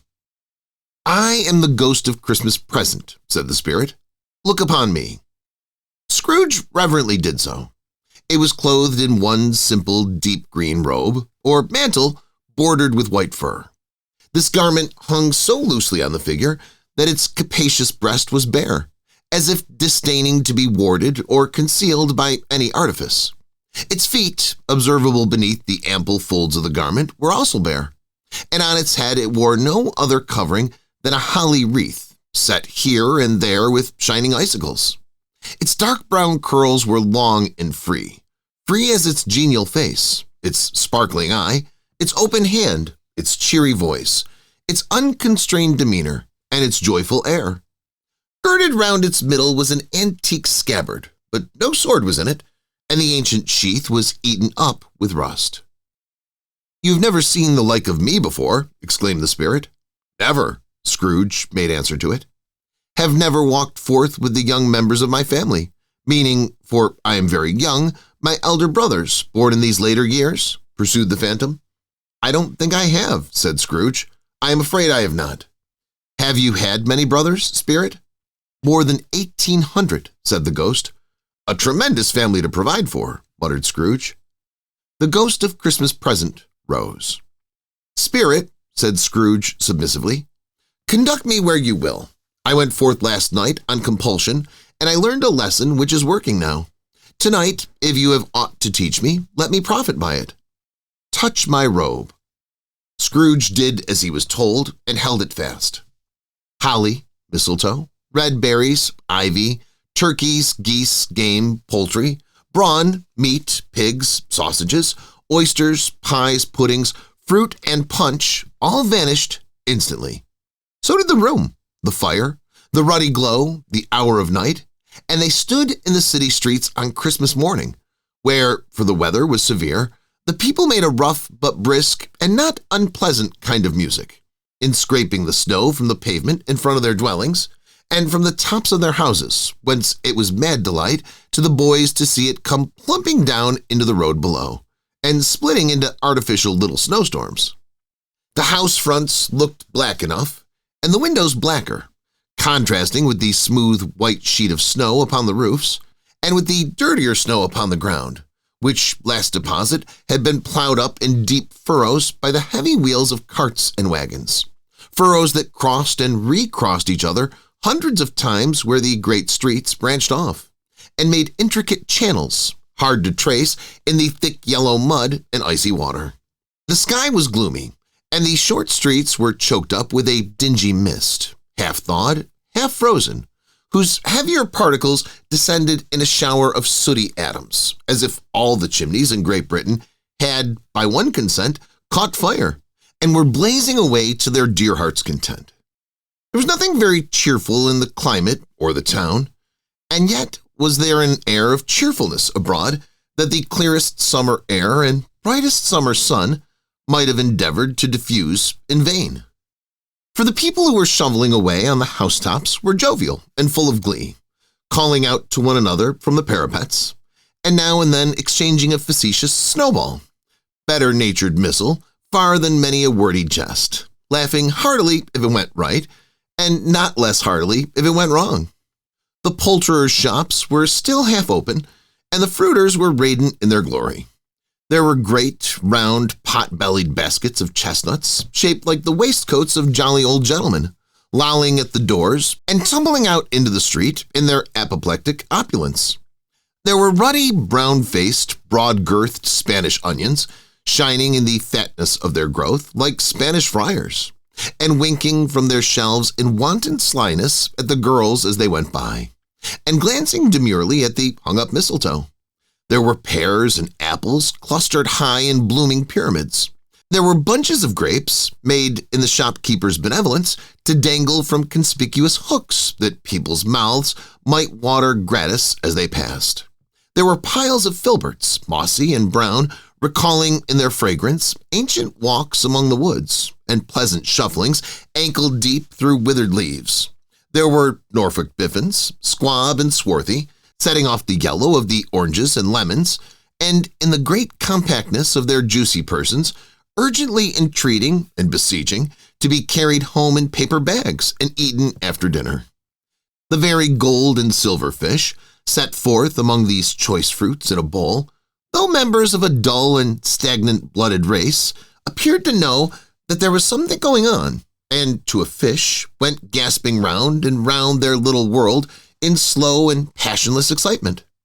The grocers, oh the grocers, nearly closed, with perhaps 2 shutters down, or 1, but through those gaps such glimpses. It was not alone that the scales descended on the counter made a merry sound, or that the twine and roller parted company so briskly, or that the canisters were rattled up and down like juggling tricks, or even that the blended scents of tea and coffee were so grateful to the nose, or even that the raisins were so plentiful and rare, the almonds so extremely white, the sticks of cinnamon so long and straight, the other spices so delicious, the candied fruits so caked and spotted with molten sugar as to make the coldest lookers-on feel faint, and subsequently bilious. Nor was it that the figs were moist and pulpy, or that the French plums blushed in modest tartness from their highly decorated boxes, or that everything was good to eat and in its Christmas dress. But the customers were all so hurried and so eager in the hopeful promise of the day that they tumbled up against each other at the door, crashing their wicker baskets wildly, and left their purchases upon the counter, and came running back to fetch them, and committed hundreds of the like mistakes, in the best humor possible. While the grocer and his people were so frank and fresh that the polished hearts with which they fastened their aprons behind might have been their own, worn outside for general inspection, and for Christmas daws to peck at if they chose. But soon the steeples called good people all to church and chapel, and away they came, flocking through the streets in their best clothes and with their gayest faces. And at the same time there emerged from scores of by-streets, lanes, and nameless turnings, innumerable people carrying their dinners to the baker shops. The sight of these poor revelers appeared to interest the spirit very much, for he stood with Scrooge beside him in a baker's doorway, and taking off the covers of their bearers' past, sprinkled incense on their dinners from his torch. And it was a very uncommon kind of torch, for once or twice, when there were angry words between some dinner carriers who had jostled each other, he shed a few drops of water on them from it, and their good humor was restored directly. For they said it was a shame to quarrel upon Christmas Day. And so it was. God love it, so it was. In time the bells ceased, and the bakers were shut up. And yet there was a genial shadowing forth of all these dinners, and the progress of their cooking, in the thawed blotch of wet above each baker's oven, where the pavement smoked as if its stones were cooking too. "Is there a peculiar flavor in what you sprinkle from your torch?" asked Scrooge. "There is, my own." "Would it apply to any kind of dinner on this day?" asked Scrooge. "To any kindly given, to a poor one most." "Why to a poor one most?" asked Scrooge. "Because it needs it most." "Spirit," said Scrooge, after a moment's thought, "I wonder you, Of all the beings in the many worlds about us should desire to cramp these people's opportunities of innocent enjoyment. "Aye," cried the spirit. "You would deprive them of their means of dining every seventh day, often the only day on which they can be said to dine at all," said Scrooge, "wouldn't you?" "Aye," cried the spirit. "You seek to close these places on the seventh day," said Scrooge, "and it comes to the same thing." "I seek," exclaimed the spirit. "Forgive me if I am wrong. It's been done in your name, or at least in that of your family," said Scrooge.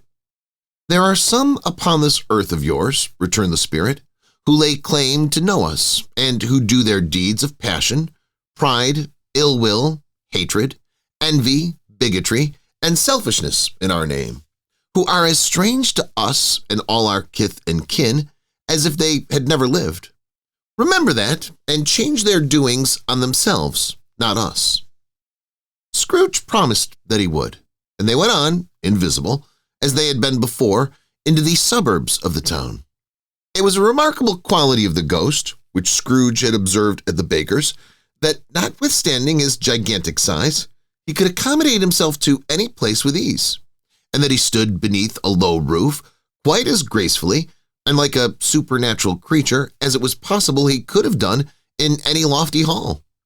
And perhaps it was the pleasure the good spirit had in showing off this power of his, or else it was his own kind, generous, hearty nature, and his sympathy with all poor men, that led him straight to Scrooge's clerk, for there he went and took Scrooge with him, holding to his robe, and on the threshold of the door the spirit smiled and stopped to bless Bob Cratchit's dwelling with the sprinklings of his torch.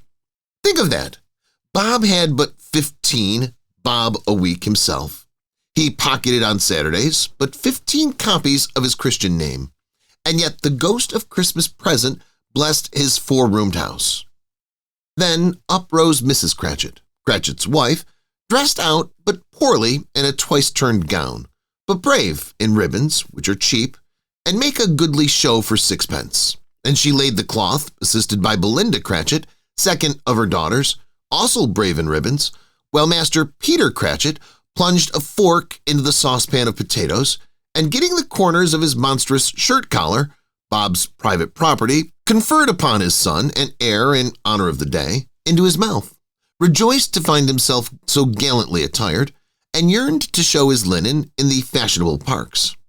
And now 2 smaller Cratchits, boy and girl, came tearing in, screaming that outside the baker's they had smelt the goose and known it for their own, and basking in luxurious thoughts of sage and onion, these young Cratchits danced about the table and exalted Master Peter Cratchit to the skies, while he, not proud, although his collars nearly choked him, blew the fire until the slow potatoes, bubbling up, knocked loudly at the saucepan lid to be let out and peeled. "What has ever got your precious father, then?" said Mrs. Cratchit, "and your brother, Tiny Tim? And Martha warn't as late last Christmas Day by half an hour." "Here's Martha, mother," said a girl, appearing as she spoke. "Here's Martha, mother," cried the two young Cratchits. "Hurrah! There's such a goose, Martha." "Why, bless your heart alive, my dear, how late you are," said Mrs. Cratchit, kissing her a dozen times and taking off her shawl and bonnet for her with officious zeal. "We'd a deal of work to finish up last night," replied the girl, "and had to clear away this morning, mother." "Well, never mind, so long as you are come," said Mrs. Cratchit. "Sit ye down before the fire, my dear, and have a warm. Lord bless ye." "No, no, there's father coming," cried the 2 young Cratchits, who were everywhere at once. "Hide, Martha, hide." So Martha hid herself, and in came little Bob, the father, with at least 3 feet of comforter, exclusive of the fringe, hanging down before him, and his threadbare clothes darned up and brushed to look seasonable, and Tiny Tim upon his shoulder. Alas, for Tiny Tim, he bore a little crutch, and had his limbs supported by an iron frame. "Why, where's our Martha?" cried Bob Cratchit, looking around. "Not coming," said Mrs. Cratchit. "Not coming," said Bob, with a sudden declension in his high spirits, for he had been Tim's blood horse all the way from church, and had come home rampant. "Not coming on Christmas Day?" Martha didn't like to see him disappointed, if it were only in joke, so she came out prematurely from behind the closet door and ran into his arms, while the two young Cratchits hustled Tiny Tim and bore him off into the washhouse that he might hear the pudding singer in the copper. "And how did little Tim behave?" asked Mrs. Cratchit when she had rallied Bob on his credulity, and Bob had hugged his daughter to his heart's content. "As good as gold," said Bob, "and better. Somehow he gets thoughtful sitting by itself so much and thinks the strangest things you ever heard. He told me, coming home, that he hoped the people saw him in the church because he was a cripple, and it might be pleasant to them to remember upon Christmas Day who made lame beggars walk and blind men see." Bob's voice was tremulous when he told them this, and trembled more when he said that Tiny Tim was growing strong and hearty. His active little crutch was heard upon the floor, and back came Tiny Tim before another word was spoken, escorted by his brother and sister to his stool beside the fire. And while Bob, turning up his cuffs, as if, poor fellow, they were capable of being made more shabby, compounded some hot mixture in a jug with gin and lemons, and stirred it round and put it on the hob to simmer, Master Peter and the two ubiquitous young Cratchits went to fetch the goose, with which they soon returned in high procession. Such a bustle ensued that you might have thought a goose the rarest of all birds, a feathered phenomenon, to which a black swan was a matter of course, and in truth, it was something very like that in that house.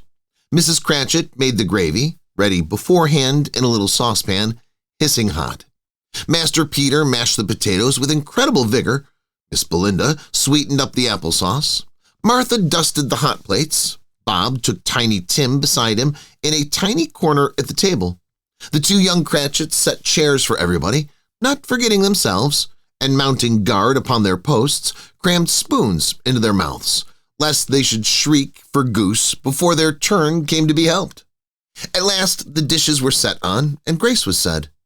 It was succeeded by a breathless pause, as Mrs. Cratchit, looking slowly all along the carving knife, prepared to plunge it into the breast. But when she did, and when the long-expected gush of stuffing issued forth, one murmur of delight arose all round the board, and even Tiny Tim, excited by the two young Cratchits, beat on the table with the handle of his knife and feebly cried, "Hurrah!" There never was such a goose. Bob said he didn't believe there ever was such a goose cooked. Its tenderness and flavor, size and cheapness were the themes of universal admiration. Eked out by applesauce and mashed potatoes, it was a sufficient dinner for the whole family. Indeed, as Mrs. Cratchit said with great delight, surveying one small atom of a bone upon the dish, they hadn't ate it all at last. Yet everyone had had enough, and the youngest Cratchits, in particular, were steeped in sage and onion to the eyebrows. But now the plates were changed by Miss Belinda. Mrs. Cratchit left the room alone, too nervous to bear witness, to take the pudding up and bring it in. Suppose it should not be done enough. Suppose it should break in turning in. Suppose somebody should have got over the wall of the backyard and stolen it while they were merry with the goose. A supposition at which the two young Cratchits became livid. All sorts of horrors were supposed. Hallo! A great deal of steam. The pudding was out of the copper. A smell like a washing day. That was the cloth. A smell like an eating house and a pastry cook's next door to each other, with a laundress's next door to that. That was the pudding. In half a minute, Mrs. Cratchit entered, flushed but smiling proudly with the pudding, like a speckled cannonball, so hard and firm, blazing in half a quartern of ignited brandy, and bedight with Christmas holly stuck into the top. Oh, a wonderful pudding, Bob Cratchit said, and calmly, too, that he regarded it as the greatest success achieved by Mrs. Cratchit since their marriage. Mrs. Cratchit said that, now the weight was off her mind, she would confess she had her doubts about the quality of flour. Everybody had something to say about it, but nobody said or thought it was at all a small pudding for a large family. It would have been flat heresy to do so. Any Cratchit would have blushed to hint at such a thing. At last the dinner was all done. The cloth was cleared, the hearth swept, and the fire made up. The compound in the jug being tasted and considered perfect, apples and oranges were put upon the table, and a shovelful of chestnuts on the fire. Then all the Cratchit family drew round the hearth in what Bob Cratchit called a circle, meaning half a one. And at Bob Cratchit's elbow stood the family display of glass, 2 tumblers and a custard cup without a handle. These held the hot stuff from the jug, however, as well as golden goblets would have done, and Bob served it out with beaming looks, while the chestnuts on the fire sputtered and cracked noisily. Then Bob proposed, "A Merry Christmas to us all, my dears. God bless us," which all the family re-echoed. "God bless us, every one," said Tiny Tim, the last of all. He sat very close to his father's side, upon his little stool. Bob held his withered little hand to his, as if he loved the child and wished to keep him by his side, and dreaded that he might be taken from him. "Spirit," said Scrooge, with an interest he had never felt before, "tell me if Tiny Tim will live." "I see a vacant seat," replied the ghost, "in the poor chimney corner, and a crutch without an owner, carefully preserved. If these shadows remain unaltered by the future, the child will die." "No, no," said Scrooge. "Oh, no, kind spirit, say he will be spared." "If these shadows remain unaltered by the future, none other of my race," returned the ghost, "will find him here. What then, if he be like to die, he had better do it and decrease the surplus population." Scrooge hung his head to hear his own words quoted by the spirit, and was overcome with penitence and grief.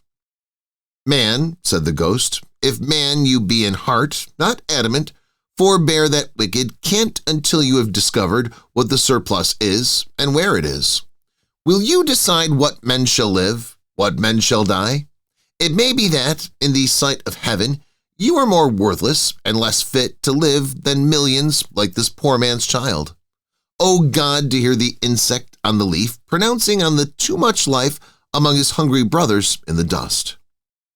Scrooge bent before the ghost's rebuke, and trembling, cast his eyes upon the ground, but he raised them speedily on hearing his own name. "Mr. Scrooge," said Bob, "I give you Mr. Scrooge, the founder of the feast." "The founder of the feast, indeed," cried Mrs. Cratchit, reddening. "I wish I had him here. I'd give him a piece of my mind to feast upon, and I hope he'd have a good appetite for it." "My dear," said Bob, "the children, Christmas Day." "It should be Christmas Day, I'm sure," said she, "on which one drinks the health of such an odious, stingy, hard, unfeeling man as Mr. Scrooge. You know he is, Robert. Nobody knows it better than you do, poor fellow." "My dear," was Bob's mild answer, "Christmas Day." "I'll drink his health for your sake and the day's," said Mrs. Cratchit, "not for his. Long life to him, a Merry Christmas and a Happy New Year. He'll be very merry and very happy, I have no doubt." The children drank the toast after her. It was the first of their proceedings which had no heartiness in it. Tiny Tim drank it last of all, but he didn't care 2 pence for it. Scrooge was the ogre of the family. The mention of his name cast a dark shadow on the party, which was not dispelled for 5 full minutes. After it had passed away, they were 10 times merrier than before, from the mere relief of Scrooge, the baleful being done with. Bob Cratchit told them how he had a situation in his eye for Master Peter, which would bring in, if obtained, full 5 and 6 pence weekly. The 2 young Cratchits laughed tremendously at the idea of Peter's being a man of business, and Peter himself looked thoughtfully at the fire from between his collars, as if he were deliberating what particular investments he should favor when he came into the receipt of that bewildering income. Martha, who was a poor apprentice at a milliner's, then told them what kind of work she had to do, and how many hours she worked at a stretch, and how she meant to lie abed tomorrow morning for a good long rest, tomorrow being a holiday she passed at home. Also, how she'd seen a countess and a lord some days before, and how the lord was much about as tall as Peter, at which Peter pulled up his collar so high that you couldn't have seen his head if you had been there. All this time the chestnuts and the jug went round and by they had a song about a lost child traveling in the snow from Tiny Tim, who had a plaintive little voice and sang it very well indeed. There was nothing of high mark in this. They were not a handsome family. They were not well dressed. Their shoes were far from being waterproof. Their clothes were scanty. and Peter might have known, and very likely did, the inside of a pawnbroker's. But they were very happy, grateful, pleased with one another, and contented with the time. And when they faded and looked happier yet in the bright sprinklings of the Spirit's torch at parting, Scrooge had his eye upon them, and especially on Tiny Tim, until the last. By this time it was getting dark and snowing pretty heavily, and as Scrooge and the Spirit went along the streets, the brightness of the roaring fires in kitchens, parlors, and all sorts of rooms was wonderful. Here the flickering of the blaze showed preparations for a cozy dinner, with hot plates baking through and through before the fire, and deep red curtains ready to be drawn to shut out cold and darkness. There, all the children of the house were running out into the snow to meet their married sisters, brothers, cousins, uncles, aunts, and be the first to greet them.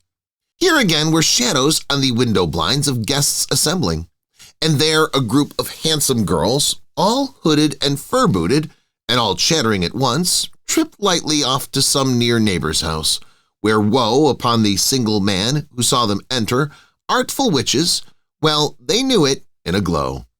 But if you had judged from the number of people on their way to friendly gatherings, you might have thought that no one was at home to give them welcome when they got there, instead of every house expecting company and piling up its fires half chimney high. Blessings on it, how the ghost exulted, how it bared its breadth of breast, and opened its capacious palm and floated on, outpouring with a generous hand its bright and harmless mirth on everything within its reach. The very lamplighter who ran on before dotted the dusky street with specks of light, and who was dressed to spend the evening somewhere, laughed as loudly as the Spirit passed, though little kenned the lamplighter that he had any company but Christmas. And now, without a word of warning from the ghost, they stood upon a bleak and desert moor, where monstrous masses of rude stone were cast about, as though it were the burial place of giants, and water spread itself wheresoever it listed, or would have done so, but for the frost that held it prisoner, and nothing grew but moss and furze, and coarse, rank grass. Down in the west, the setting sun had left a streak of fiery red, which glared upon the desolation for an instant like a sullen eye, and frowning lower, lower yet, was lost in the thick gloom of darkest night. "What place is this?" asked Scrooge. "A place where miners live, who labor in the bowels of the earth," returned the Spirit, "but they know me. See." A light shone from the window of a hut, and swiftly they advanced towards it. Passing through the wall of mud and stone, they found a cheerful company assembled round a glowing fire, an old man and woman, with their children and their children's children, and another generation beyond that, all decked out gaily in their holiday attire. The old man, in a voice that seldom rose above the howling of the wind upon the barren waste, was singing them a Christmas song. It had been a very old song when he was a boy, and from time to time they all joined in the chorus. So surely as they raised their voices, the old man got quite blithe and loud, and so surely as they stopped, his vigor sank again. The Spirit did not tarry here, but bade Scrooge hold his robe, and passing on above the moor, sped whither? Not to see, to see. Scrooge's horror, looking back, he saw the last of the land, a frightful range of rocks behind them, and his ears were deafened by the thundering of water, and it rolled and roared, and raged among the dreadful caverns it had worn, and fiercely tried to undermine the earth. Built upon a dismal reef of sunken rocks, some league or so from shore, on which the waters chafed and dashed, the wild year through, there stood a solitary lighthouse. Great heaps of seaweed clung to its base, and storm birds, born of the wind, one might suppose, as seaweed of the water, rose and fell about it, like the waves they skimmed. But even here, two men who watched the light had made a fire, that through the loophole in the thick stone wall shed out a ray of brightness on the awful sea. Joining their horny hands over the rough table at which they sat, they wished each other Merry Christmas in their can of grog, and one of them, the elder two, with his face all damaged and scarred with hard weather, as the figurehead of an old ship might be, struck up a sturdy song that was like a gale in itself. Again, the ghost sped on, above the black and heaving sea, on until being far away, as he told Scrooge, from any shore, they lighted on a ship. They stood beside the helmsman at the wheel, the lookout in the bow, the officers who had the watch, dark, ghostly figures in their several stations. But every man among them hummed a Christmas tune, or had a Christmas thought, or spoke below his breath to his companion of some bygone Christmas day with homeward hopes belonging to it. And every man on board, waking or sleeping, good or bad, had had a kinder word for one another on that day than on any day in the year, and had shared to some extent in its festivities, and had remembered those he cared for at a distance, and had known that they delighted to remember him. It was a great surprise to Scrooge, while listening to the moaning of the wind, and thinking what a solemn thing it was to move on through the lonely darkness over an unknown abyss whose depths were secrets as profound as death. It was a great surprise to Scrooge, while thus engaged, to hear a hearty laugh. It was a much greater surprise to Scrooge to recognize it as his own nephew's, and to find himself in a bright, dry, gleaming room with the spirit standing, smiling by his side, and looking at that same nephew with approving affability. "Ha ha!" laughed Scrooge's nephew. "Ha ha ha! If you should happen, by any unlikely chance, to know a man more blessed in a laugh than Scrooge's nephew, all I can say is, I should like to know him too. Introduce him to me, and I'll cultivate his acquaintance. It's a fair, even-handed, noble adjustment of things, that while there is infection in disease and sorrow, there is nothing in the world so irresistibly contagious as laughter and good humor. When Scrooge's nephew laughed in this way, holding his sides, rolling his head, and twisting his face into the most extravagant contortions, Scrooge's niece, by marriage, laughed as heartily as he, and their assembled friends, being not a bit behindhand, roared out lustily, "Ha ha! Ha ha ha ha! He said that Christmas was a humbug, as I live," said Scrooge's nephew. "He believed it, too." "More shame for him, Fred," said Scrooge's niece indignantly. "Bless those women. They never do anything by halves. They're always in earnest." She was very pretty, exceedingly pretty, with a dimpled, surprised-looking, capital face, a ripe little mouth that seemed made to be kissed, and no doubt it was. All kinds of good little dots about her chin that melted into one another when she laughed, and the sunniest pair of eyes you ever saw in any little creature's head. Altogether, she was what you would have called provoking, but satisfactory, too. Oh, perfectly satisfactory. "He's a comical old fellow," said Scrooge's nephew. "That's the truth, and not so pleasant as he might be. However, his offenses carry their own punishment, and I have nothing to say against him." "I'm sure he's very rich, Fred," hinted Scrooge's niece. "At least you always tell me so." "What of that, dear?" said Scrooge's nephew. "His wealth is of no use to him. He don't do any good with it. He don't make himself comfortable with it. He hasn't the satisfaction of thinking, that he is ever going to benefit us with it." "I have no patience with him," observed Scrooge's niece. Scrooge's niece's sister and all the other ladies expressed the same opinion. "Oh, I have," said Scrooge's nephew. "I'm sorry for him. I couldn't be angry with him if I tried. Who suffers by his ill whims? Himself, always. Here he takes it into his head to dislike us, and he won't come and dine with us. What's the consequences? He don't lose much of a dinner." "Indeed, I think he loses a very good dinner," interrupted Scrooge's niece. Everybody else said the same, and they must be allowed to have been competent judges because they had just had dinner, and with the dessert upon the table were clustered round the fire by lamplight. "Well, I'm very glad to hear it," said Scrooge's nephew, "because I haven't any great faith in these young housekeepers. What do you say, Topper?" Topper had clearly got his eye upon one of Scrooge's niece's sisters, for he answered that a bachelor was a wretched outcast who had no right to express an opinion on the subject. Whereat Scrooge's niece's sister, the plump one with the lace tucker, not the one with the roses, blushed. "Do go on, Fred. said Scrooge's niece, clapping her hands. "He never finishes what he begins to say. He's such a ridiculous fellow." Scrooge's nephew reveled in another laugh, and as it was impossible to keep the infection off, though the plump sister tried hard to do it with aromatic vinegar, his example was unanimously followed. "I was only going to say," said Scrooge's nephew, "that the consequence of his taking a dislike to us and not making merry with us is, as I think, that he loses some pleasant moments, which could do him no harm. I am sure he loses pleasanter companions than he can find in his own thoughts, either in his moldy old office or his dusty chambers. I mean to give him the same chance every year, whether he likes it or not, for I pity him. He may rail at Christmas till he dies, but he can't help thinking better of it. I defy him.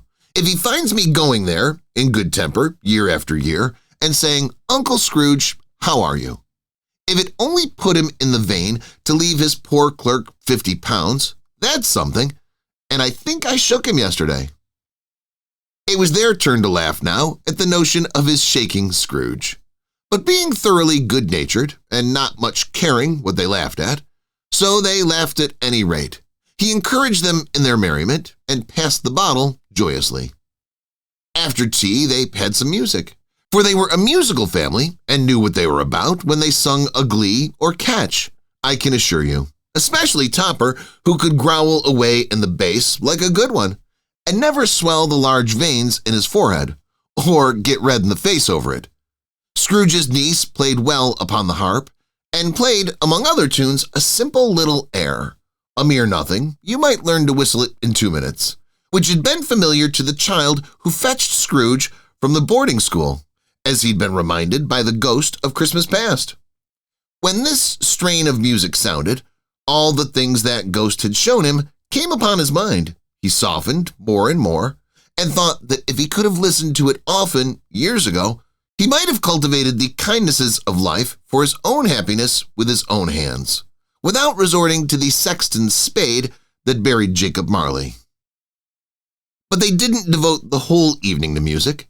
After a while, they played at forfeits, for it's good to be children sometimes, and never better than at Christmas, when its mighty founder was a child himself. Stop. There was first a game at Blind Man's Bluff. Of course there was. And I no more believe Topper was really blind than I believe he had eyes in his boots. My opinion is that it was a done thing between him and Scrooge's nephew, and that the ghost of Christmas present knew it. The way he went after that plump sister in the lace tucker was an outrage of the credulity of human nature. Knocking down the fire irons, tumbling over the chairs, bumping up against the piano, smothering himself amongst the curtains. Wherever she went, there he went. He always knew where the plump sister was. He wouldn't catch anybody else. If you'd fallen up against him, as some of them did, on purpose, he would have made a feint of endeavoring to seize you, which would have been an affront to your understanding, and would instantly have sidled off in the direction of the plump sister. She often cried out that it wasn't fair, and it really was not, but when, at last, he caught her, when in spite of all her silken rustlings and her rapid flusterings past him, he got her into a corner whence there was no escape, when his conduct was the most execrable.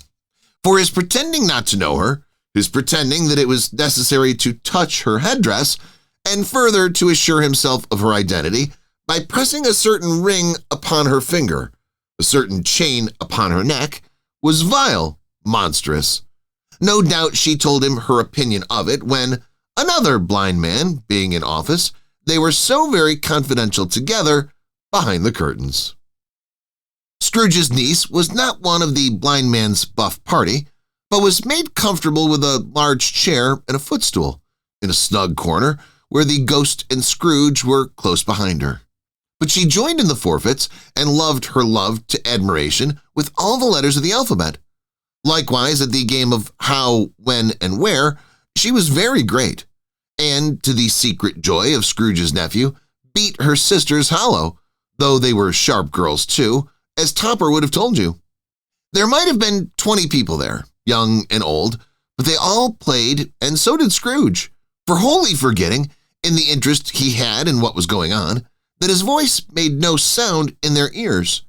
He sometimes came out with his guess quite loud, and very often guessed right, too, for the sharpest needle, best Whitechapel, warranted not to cut in the eye, was not sharper than Scrooge, blunt as he took it in his head to be. The ghost was greatly pleased to find him in this mood, and looked upon him with such favor that he begged like a boy to be allowed to stay until the guest departed. But this, the spirit said, could not be done. "Here's a new game," said Scrooge. "1/2 hour, spirit, only one." It was a game called Yes or No, where Scrooge's nephew had to think of something, and the rest must find out what, he only answering to their questions yes or no, as the case was.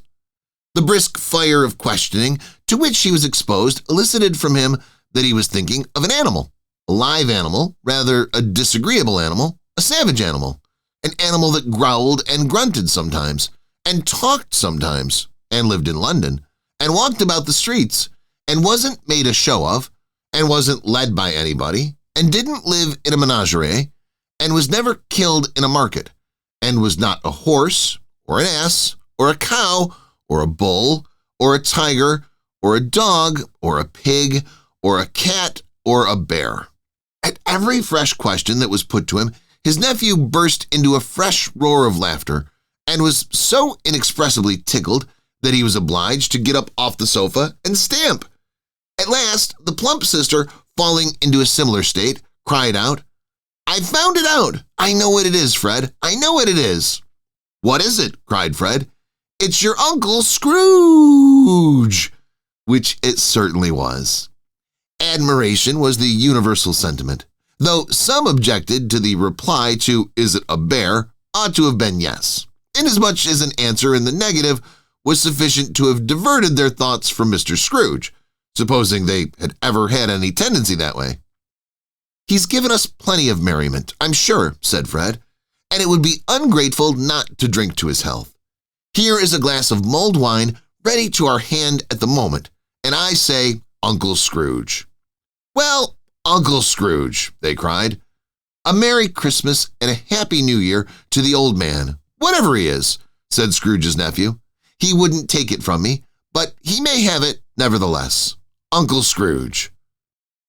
Uncle Scrooge had imperceptibly become so gay and light of heart that he would have pledged the unconscious company in return and thanked them in an inaudible speech if the ghost had given him time.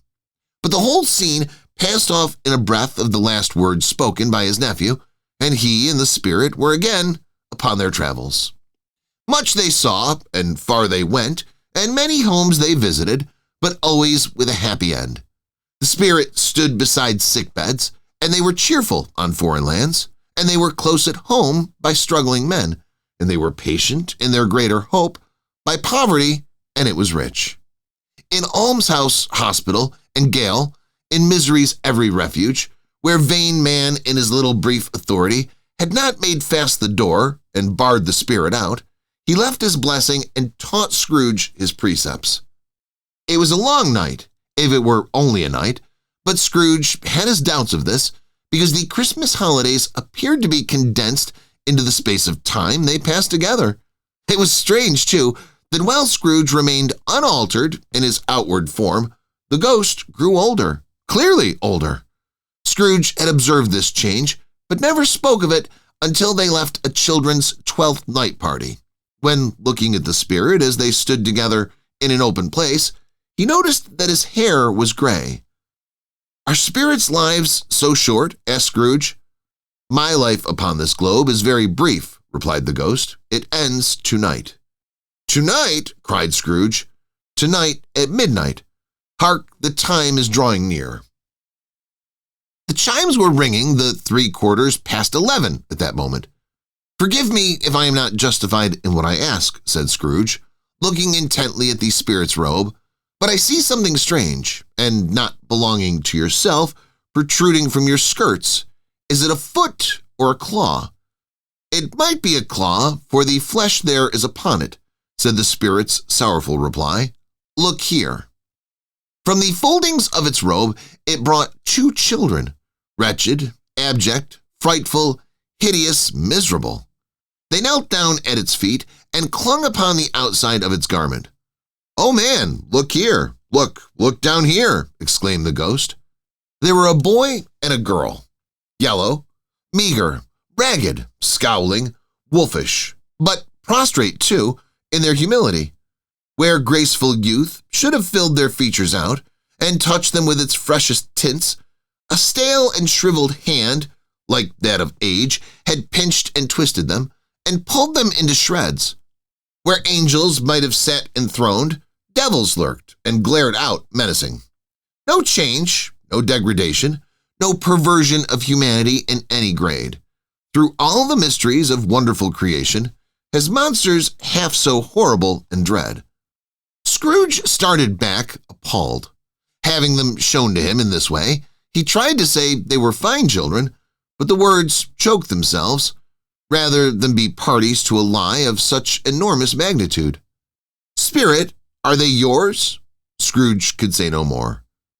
"They are man's," said the spirit, looking down upon them, "and they cling to me, appealing from their fathers. This boy is ignorance, this girl is want. Beware of them both, and all of their degree, but most of all beware this boy, for on his brow I see that written, which is doom, unless the writing be erased. Deny it," cried the spirit, stretching out his hands toward the city. "Slander those who tell it ye. Admit it for your facetious purposes, and make it worse, and bide the end." "Have they no refuge or resource?" cried Scrooge. "Are there no prisons?" said the spirit, turning on him for the last time with his own words. "Are there no workhouses?" The bell struck 12. Scrooge looked about him for the ghost and saw it not. As the last stroke ceased to vibrate, he remembered the prediction of old Jacob Marley, and, lifting up his eyes, beheld a solemn phantom, draped and hooded, coming like a mist around the ground towards him. Stave 4. The Last of the Spirits. The phantom slowly, gravely, silently approached. When it came near him, Scrooge bent down upon his knee, for in the very air through which the spirit moved, it seemed to scatter gloom and mystery. It was shrouded in a deep black garment, which concealed its head, its face, its form, and left nothing of it visible save one outstretched hand. But for this, it would have been difficult to detach its figure from the night and separate it from the darkness by which it was surrounded. He felt that it was tall and stately when it came beside him, and that its mysterious presence filled him with a solemn dread. He knew no more, for the spirit neither spoke nor moved. "I am in the presence of the ghost of Christmas yet to come," said Scrooge. The spirit answered not, but pointed onward with its hand. "You're about to show me shadows of the things that have not happened, but will happen in the time before us?" Scrooge pursued. "Is that so, spirit?" The upper portion of the garment was contracted for an instant in its folds, as if the spirit had inclined its head. That was the only answer he received. Although well used to ghostly company by this time, Scrooge feared the silent shape so much that his legs trembled beneath him, and he found that he could hardly stand when he prepared to follow it. Spirit paused a moment, as observing his condition and giving him time to recover. But Scrooge was all the worse for this. It thrilled him with a vague, uncertain horror to know that behind the dusky shroud there were ghostly eyes intently fixed upon him, while he, though he stretched his own to the utmost, could see nothing but a spectral hand and one great heap of black. "Ghost of the future," he exclaimed, "I fear you more than any spectre I have seen. But as I know your purpose is to do me good, and as I hope to live to be another man from what I was, I am prepared to bear your company and do it with a thankful heart. Will you not speak to me?" It gave him no reply. The hand was pointed straight before them. "Lead on," said Scrooge. "Lead on. The night is waning fast, and it's precious time to me. I know. Lead on, spirit." The phantom moved away as it had come towards him. Scrooge followed in the shadow of its dress, which bore him up he thought, and carried him along. They scarcely seemed to enter the city, for the city rather seemed to spring up about them and encompass them of its own act. But there they were in the heart of it, on change amongst the merchants, who hurried up and down and chinked the money in their pockets and conversed in groups and looked at their watches and trifled thoughtfully with their great gold seals and so forth, as Scrooge had seen them often. The spirit stopped beside one little knot of businessmen. Observing that the hand was pointed to them, Scrooge advanced to listen to their talk. "No," said a great fat man with a monstrous chin, "I don't know much about it either way. I only know he's dead." "When did he die?" inquired another. "Last night, I believe." "Why, what was the matter with him?" asked a third, taking a vast quantity of snuff out of a very large snuff box. "I thought he'd never die." "God knows," said the first with a yawn. "What's he done with his money?" asked a red-faced gentleman with a pendulous excrescence on the end of his nose that shook like the gills of a turkey cock. "I haven't heard," said the man with the large chin, yawning again. "Left it to his company, perhaps. He hasn't left it to me, that's all I know." This pleasantry was received with a general laugh. "It's likely to be a very cheap funeral," said the same speaker, "for upon my life, I don't know of anybody to go to it. Suppose we make up a party and volunteer." "I don't mind going if a lunch is provided," observed the gentleman with the excrescence on his nose, "but I must be fed if I make one." Another laugh. "Well, I am the most disinterested among you, after all," said the first speaker, "for I never wear black gloves, and I never eat lunch. But I'll offer to go if anybody else will. When I come to think of it, I'm not at all sure that I wasn't his most particular friend, for we used to stop and speak whenever we met. Bye-bye." Speakers and listeners strolled away and mixed with other groups. Scrooge knew the men and looked towards the spirit for an explanation. The phantom glided on into a street. Its finger pointed to two persons meeting.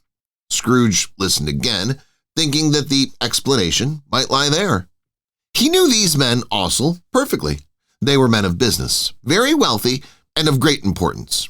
He had made a point always of standing well in their esteem in a business point of view, that is, strictly in a business point of view. "How are you?" said one. "How are you?" returned the other. "Well," said the first, "Old Scratch has got his own at last, eh?" "So I'm told," returned the second. "Cold, isn't it?" "Seasonable for Christmas time. You're not a skater, I suppose?" No. Something else to think of. Good morning." Not another word. That was their meeting, their conversation, and their parting.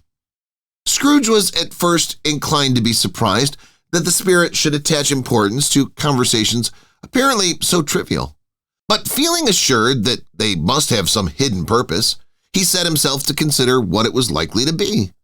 They could scarcely be supposed to have any bearings on the death of Jacob, his old partner, for that was past, and this ghost province was the future. Nor could he think of anyone immediately connected with himself to whom he could apply them. But nothing doubting that, to whomever they applied, they had some latent moral for his own improvement.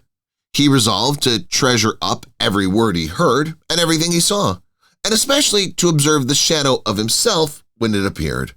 For he had an expectation that the conduct of his future self would give him the clue he missed, and would render the solution of these riddles easy. He looked about in that very place for his own image, but another man stood in his accustomed corner, and though the clock pointed to his usual time of day for being there, he saw no likeness of himself among the multitudes that poured in through the porch. It gave him little surprise, however, for he'd been revolving in his mind a change of life, and thought and hoped he saw his newborn resolutions carried out in this. Quiet and dark beside him stood the phantom with its outstretched hand. When he roused himself from his thoughtful quest, he fancied, from the turn of the hand and its situation in reference to himself, that the unseen eyes were looking at him keenly. It made him shudder and feel very cold. They left the busy scene and went into an obscure part of the town where Scrooge had never penetrated before, although he recognized its situation and its bad repute. The ways were foul and narrow, the shop and houses wretched. The people half-naked, drunken, slipshod, ugly. Alleys and archways, like so many cesspools, disgorged their offices of smell and dirt, and life upon the straggling streets, and the whole quarter reeked with crime, with filth and misery. Far in this den of infamous resort, there was a low-browed, beetling shop below a penthouse roof where iron, old rags, bottles, bones, and greasy offal were bought. Upon the floor within the piled-up heaps of rusty keys, nails, chains, hinges, files, scales, weights, and refuse iron of all kinds. Secrets that few would like to scrutinize were bred and hidden in mountains of unseemly rags, masses of corrupted fat, and sepulchres of bones. Sitting in among the wares he dealt in, by a charcoal stove made of old bricks, was a gray-haired rascal, nearly 70 years of age, who had screened himself from the cold air without by a frowsy curtaining of his miscellaneous tatters hung upon a line, and smoked his pipe in all the luxury of calm retirement. Scrooge and the Phantom came into the presence of this man, just as a woman with a heavy bundle slunk into the shop. But she had scarcely entered when another woman, similarly laden, came in too, and she was closely followed by a man in faded black, who was no less startled by the sight of them than they had been upon the recognition of each other. After a short period of blank astonishment, in which the old man with the pipe had joined them, they all three burst into a laugh. "Let the charwoman alone to be the first," cried she who had entered first. "Let the laundress alone to be the second, and let the undertaker's man alone to be the third. Look here, old Joe, here's a chance, if we haven't all three met here without meaning it." "You couldn't have met in a better place," said old Joe, removing his pipe from his mouth. "Come into the parlor. You were made free of it long ago, you know, and the other two aren't strangers. Stop till I shut the door of the shop. Ah, how it squeaks! There ain't such a rusty bit of metal in the place as its own hinges, I believe, and I'm sure there's no such old bones here as mine. Ha! Ha! We're all suitable to our calling. We're well matched. Come into the parlor. Come into the parlor." The parlor was the space behind the screen of rags. The old man raked the fire together with an old stair-rod, and having trimmed his smoky lamp, for it was night, with the stem of his pipe, put it into his mouth again. While he did this, the woman who had already spoken threw her bundle on the floor and sat down in a flaunting manner on a stool, crossing her elbows on her knees and looking with a bold defiance at the other two. "What odds, then? What odds, Mrs. Dilber?" said the woman. "Every person has a right to take care of themselves. He always did." "That's true indeed," said the laundress. "No man more so." "Why then, don't stand staring as if you was afraid, woman. Who's the wiser? We're not going to pick holes in each other's coats, I suppose." "No, indeed," said Mrs. Diller and the man together. "We should hope not." "Very well, then," cried the woman. "That's enough. Who's the worse for the loss of a few things like these? Not a dead man, I suppose." "No, indeed," said Mrs. Dilber, laughing. "If he wanted to keep him after he was dead, a wicked old screw," pursued the woman, "why wasn't he natural in his lifetime? If he had been, he'd have somebody to look after him when he was struck with death, instead of lying gasping out his last there, alone by himself." "It's the truest word that ever was spoke," said Mrs. Dilber. "It's a judgment on him." "I wish it was a little heavier judgment," replied the woman, "and it should have been, you may depend on it, if I could have laid my hands on anything else. Open that bundle, old Joe, and let me know the value of it. Speak out plain. I'm not afraid to be the first, nor afraid for them to see it. We knew pretty well that we were helping ourselves before we met here. I believe it's no sin. Open the bundle, Joe." But the gallantry of our friends would not allow of this, and the man in faded black, mounting the breech first, produced his plunder. It was not extensive, a seal or two, a pencil case, a pair of sleeve buttons, and a brooch of no great value were all. They were severally examined and appraised by old Joe, who chalked the sums he was disposed to give for each upon the wall, and added them up into a total when he found that there was nothing more to come. "That's your account," said Joe, "and I wouldn't give another sixpence if I was to be boiled for not doing it. Who's next?" Mrs. Dilbert was next. Sheets and towels, a little wearing apparel, 2 old-fashioned silver teaspoons, a pair of sugar tongs, and a few boots. Her account was stated on the wall in the same manner.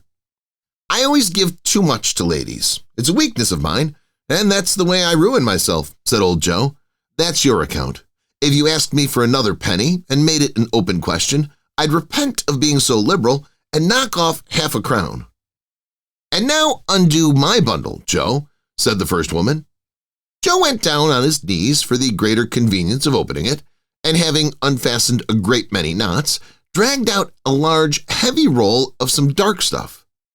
"What do you call this?" said Joe. "Bed curtains?" "Ah," returned the woman, laughing and leaning forward on her crossed arms. "Bed curtains." "You don't mean to say you took him down, rings and all, with him lying there," said Joe. "Yes, I do," replied the woman. "Why not?" "You were born to make your fortune," said Joe, "and you'll certainly do it.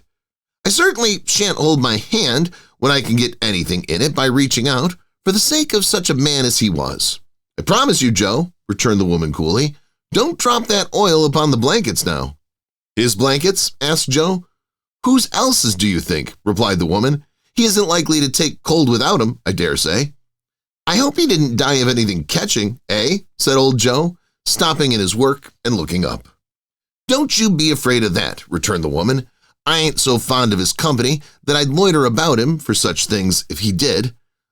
You may look through that shirt till your eyes ache, but you won't find a hole in it, nor a threadbare place.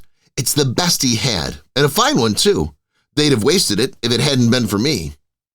"What do you call wasting of it?" asked old Joe. "Putting it on him to be buried in, to be sure," replied the woman with a laugh. "Somebody was fool enough to do it, but I took it off again. If calico ain't good enough for such a purpose, it isn't good enough for anything. It's quite as becoming to the body. He can't look uglier than he did in that one." Scrooge listened to this dialogue in horror, as they sat grouped about their spoil, in the scanty light afforded by the old man's lamp. He viewed them with a detestation and disgust which could hardly have been greater, though they had been obscene demons marketing the corpse itself. "Ha ha!" laughed the same woman when old Joe produced a flannel bag with money in it, told out their several gains upon the ground. "This is the end of it, you see. He frightened everyone away from him when he was alive, to profit us when he was dead." "Spirit," said Scrooge, shuddering from head to foot, I see. The case of this unhappy man might be my own. My life tends that way now. Merciful heaven, what is this?" He recoiled in terror, for the scene had changed, and now he almost touched a bed, a bare, uncurtained bed, on which, beneath a ragged sheet, there lay a something covered up, which, though it was dumb, announced itself in awful language. The room was very dark, too dark to be observed with any accuracy, though Scrooge glanced round it in obedience to a secret impulse, anxious to know what kind of room it was. A pale light, rising in the outer air, fell straight upon the bed, and on it, plundered and bereft, unwatched, unwept, uncared for, was the body of this man. Scrooge glanced towards the phantom. Its steady hand was pointed to the head.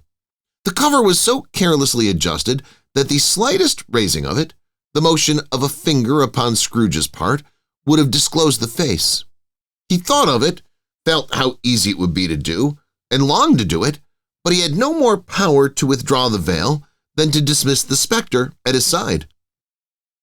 "O cold, cold, rigid, dreadful death, set up thine altar here, and dress it with such terrors as thou hast at thy command, for this is thy dominion.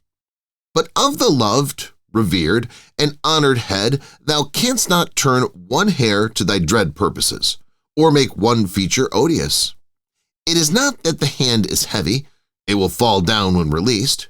It is not that the heart and pulse are still, but that the hand was open, generous and true, the heart brave, warm and tender, and the pulse a man's.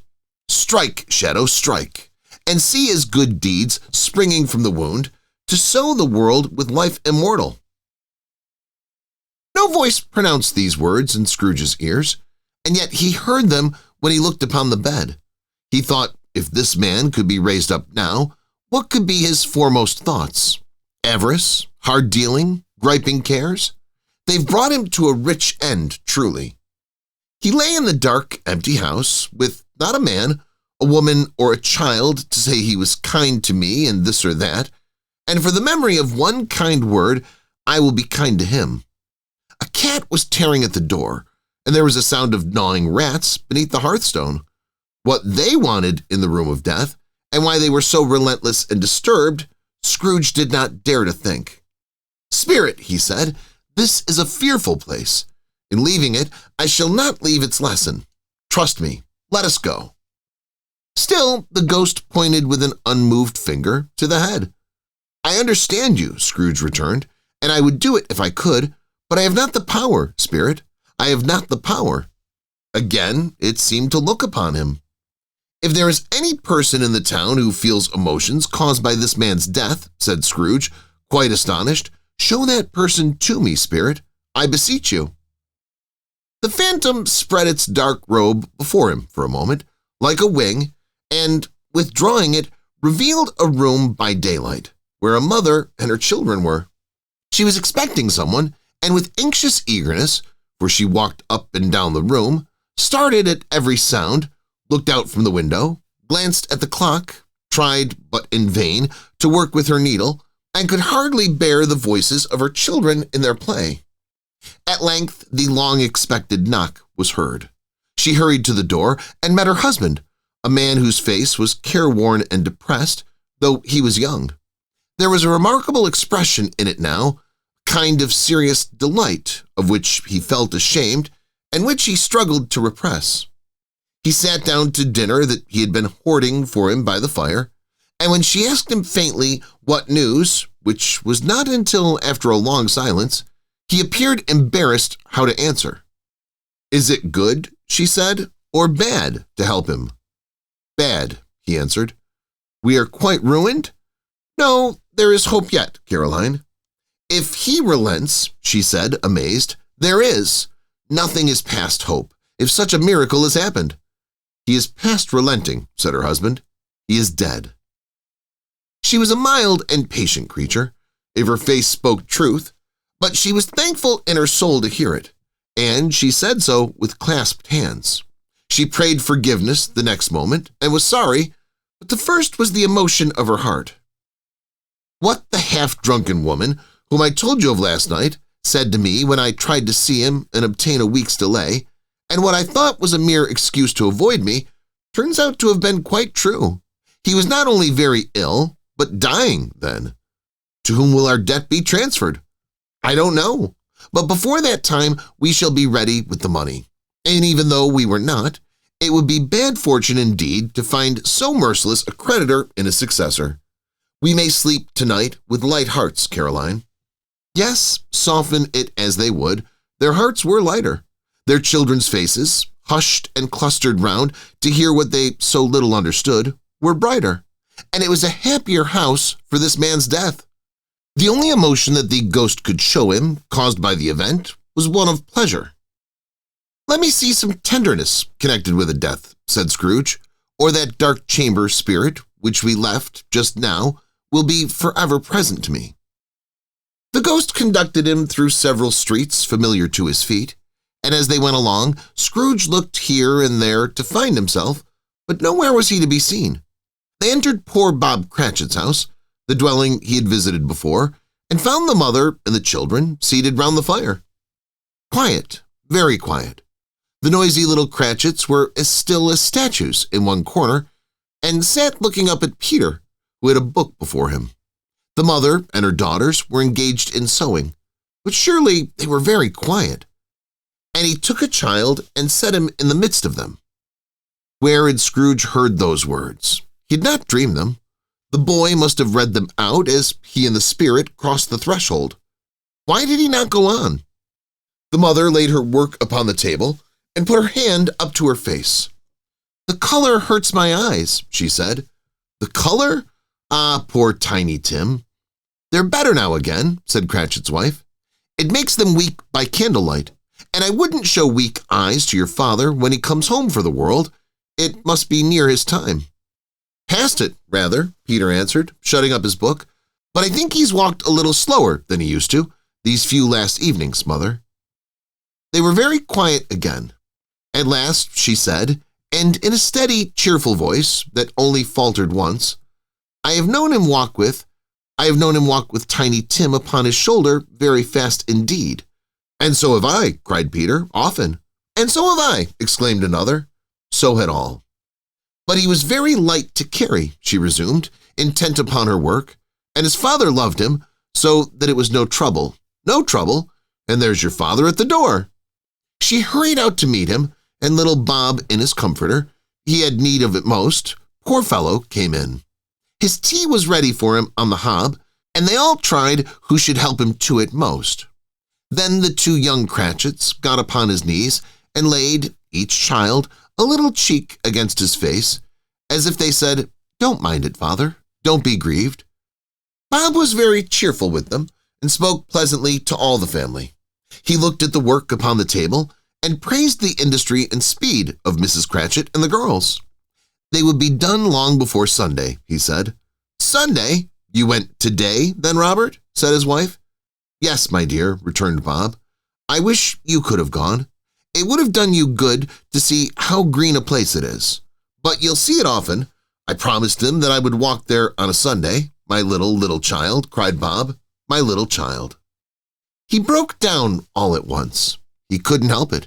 If he could have helped it, he and his child would have been farther apart, perhaps, than they were. He left the room and went upstairs into the room above, which was lighted cheerfully and hung with Christmas. There was a chair set close beside the child, and there were signs of someone having been there lately. Poor Bob sat down in it, and when he had thought a little and composed himself, he kissed the little face. He was reconciled to what had happened and went down again quite happy. They drew about the fire and talked, the girls and mother working still. Bob told them of the extraordinary kindness of Mr. Scrooge's nephew, whom he had scarcely seen but once, and who, meeting him in the street that day, and seeing that he looked just a little down, said Bob, inquired what had happened to distress him. "On which," said Bob, "for he is the pleasantest spoken gentleman you've ever heard, I told him, 'I am heartily sorry for it, Mr. Cratchit,' he said, 'and heartily sorry for your good wife.' By the by, how he ever knew that, I don't know." "Knew what, my dear?" "Why, that you were a good wife," replied Bob. "Everybody knows that," said Peter. "Very well observed, my boy," cried Bob. "I hope they do. Heartily sorry," he said, "for your good wife. If I can be of service to you in any way," he said, giving me his card, "that's where I live. Pray come to me."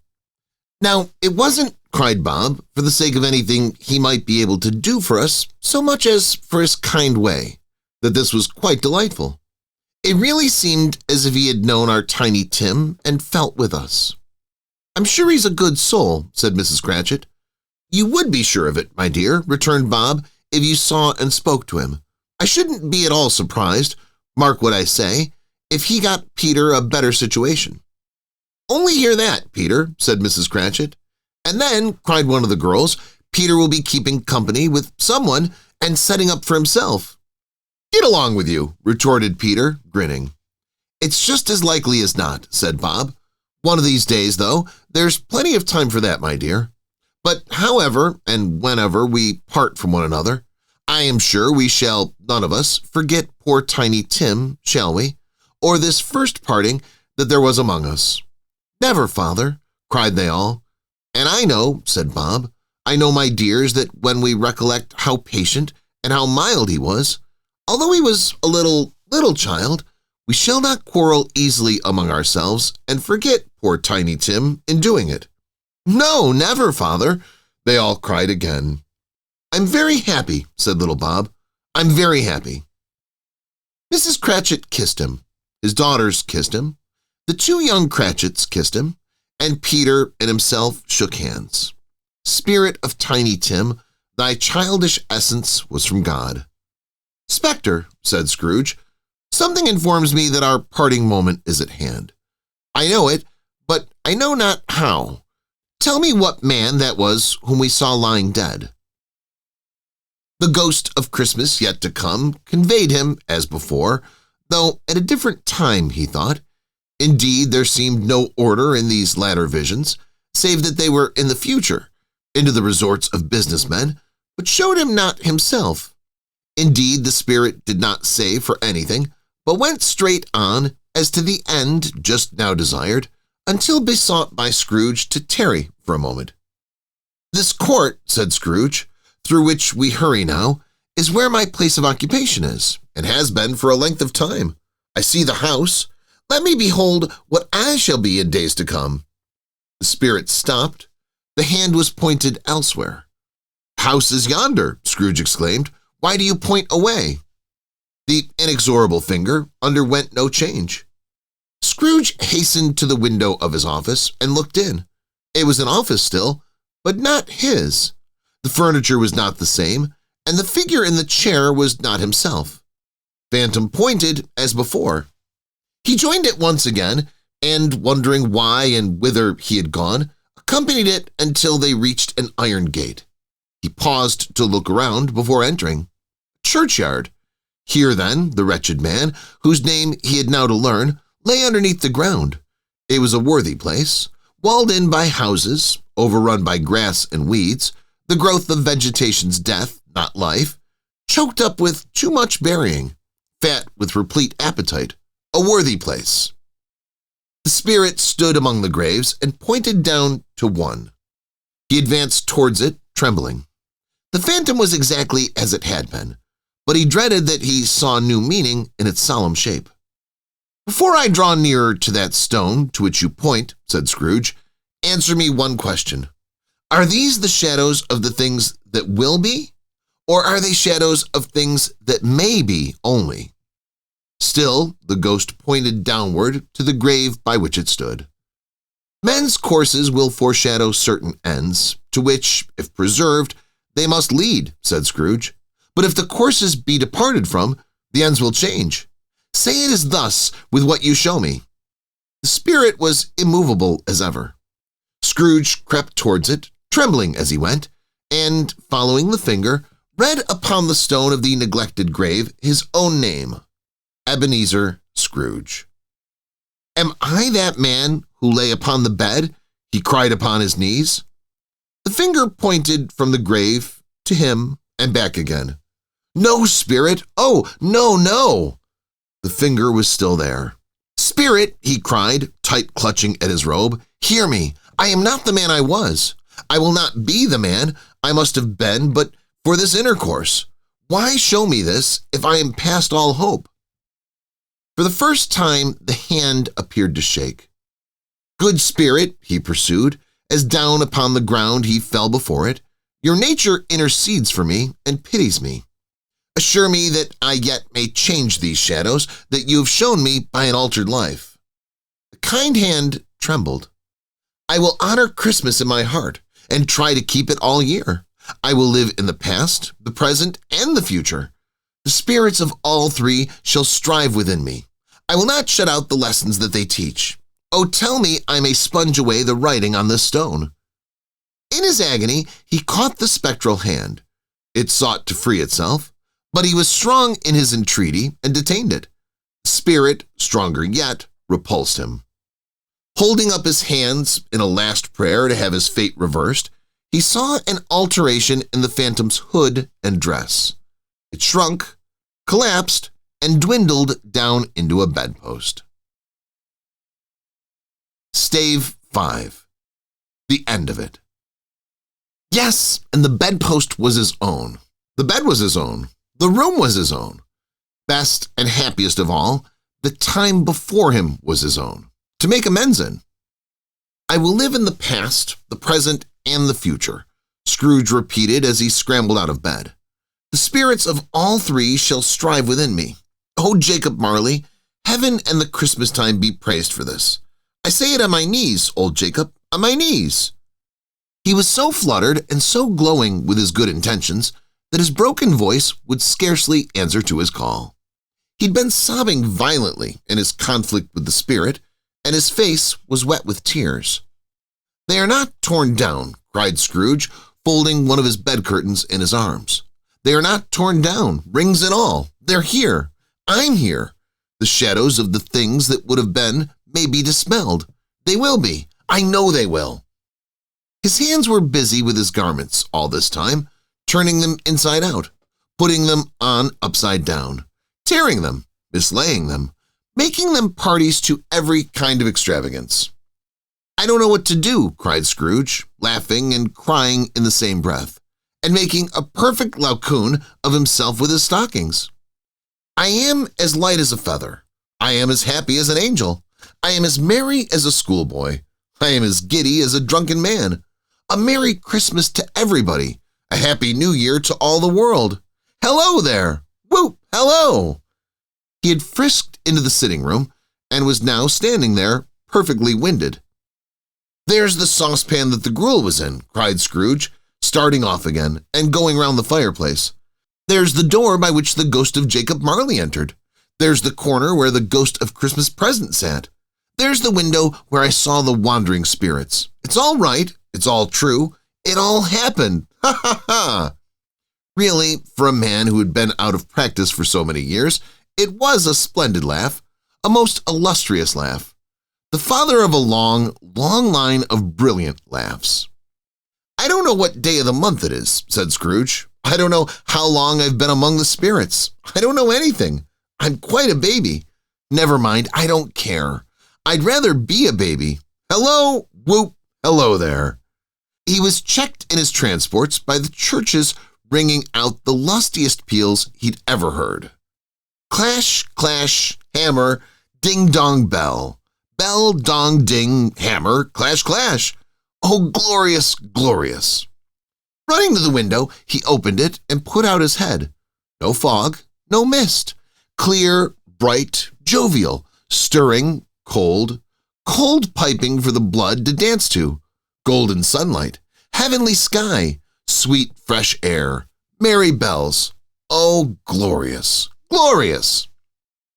"What's today?" cried Scrooge, calling downward to a boy in Sunday clothes, who perhaps had loitered in to look about him. "Eh?" said the boy, with all his might of wonder. "What's today, my fine fellow?" said Scrooge. "Today?" replied the boy. "Why, Christmas Day." "It's Christmas Day?" said Scrooge to himself. "I haven't missed it. The spirits have done it all in one night. They can do anything they like. Of course they can. Of course they can. Hello, my fine fellow." "Hello," returned the boy.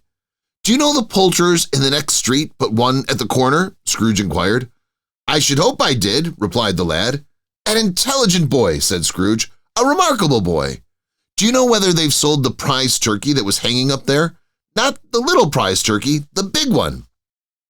"What, the one as big as me?" returned the boy. "What a delightful boy," said Scrooge. "It's a pleasure to talk to him. Yes, my buck." "It's hanging there now," replied the boy. "Is it?" said Scrooge. "Go and buy it." "Walker!" exclaimed the boy. "No, no," said Scrooge. "I am in earnest. Go and buy it and tell him to bring it here, that I may give them the directions where to take it. Come back with the man and I'll give you a shilling. Come back with him in less than 5 minutes and I'll give you half a crown." The boy was off like a shot. He must have had a steady hand at a trigger who could have got a shot off half as fast. "I'll send it to Bob Cratchit's," whispered Scrooge, rubbing his hands and splitting with a laugh. "He shan't know who sends it. It's twice the size of Tiny Tim. Joe Miller never made such a joke as sending it to Bob's will be." The hand in which he wrote the address was not a steady one, but write it he did, somehow, and went downstairs to open the street door, ready for the coming of the poulterer's man. As he stood there, waiting his arrival, the knocker caught his eye. "I shall love it as long as I live," cried Scrooge, patting it with his hand. "I scarcely ever looked at it before. What an honest expression it has in its face. It's a wonderful knocker. Here's the turkey. Hello, whoop. How are you? Merry Christmas." It was a turkey. He never could have stood upon his legs, that bird. He would have snapped them short off in a minute, like sticks of sealing wax. "Why, it's impossible to carry that to Camden Town," said Scrooge. "You must have a cab." The chuckle with which he said this, and the chuckle with which he paid for the turkey, and the chuckle with which he paid for the cab, and the chuckle with which he recompensed the boy, were only to be exceeded by the chuckle with which he sat down breathless in his chair again, and chuckled till he cried. Shaving was not an easy task, for his hand continued to shake very much, and shaving requires attention, even when you don't dance while you're at it. But if he had cut the end of his nose off, he would have put a piece of sticking plaster over it and been quite satisfied. He dressed himself all in his best, and at last got out into the streets. The people were by this time pouring forth as he had seen them with the ghost of Christmas present, and walking with his hands behind him, Scrooge regarded every one with a delightful smile. He looked so irresistibly pleasant, in a word, that 3 or 4 good-humored fellows said, "Good morning, sir, a Merry Christmas to you." And Scrooge said often afterwards that of all the blithe sounds he had ever heard, those were the blithest in his ears. He had not gone far when, coming on towards him, he beheld the portly gentleman who had walked into his counting-house the day before and said, "Scrooge and Marley's, I believe?" It sent a pang across his heart to think how this old gentleman would look upon him when they met, but he knew what path lay straight before him, and he took it. "My dear sir," said Scrooge, quickening his pace, and taking the old gentleman by both his hands, "how do you do? I hope you succeeded yesterday. It was very kind of you. A Merry Christmas to you, sir." "Mr. Scrooge?" "Yes," said Scrooge, "that's my name, and I fear it may not be pleasant to you. Allow me to ask your pardon, and will you have the goodness—" Here Scrooge whispered in his ear. "Lord bless me!" cried the gentleman, as if his breath were taken away. "My dear Mr. Scrooge, are you serious?" "If you please," said Scrooge, "not a farthing less. A great many back payments are included in it, I assure you. Will you do me that favor?" "My dear sir," said the other, shaking hands with him, "I don't know what to say to such a "Don't say anything, please," retorted Scrooge.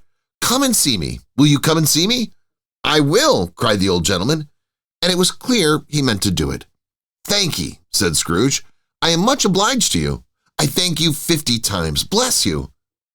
He went to church and walked about the streets, and watched the people hurrying to and fro, and patted the children on the head, and questioned beggars, and looked down into the kitchens of houses and up to the windows, and found that everything could yield him pleasure.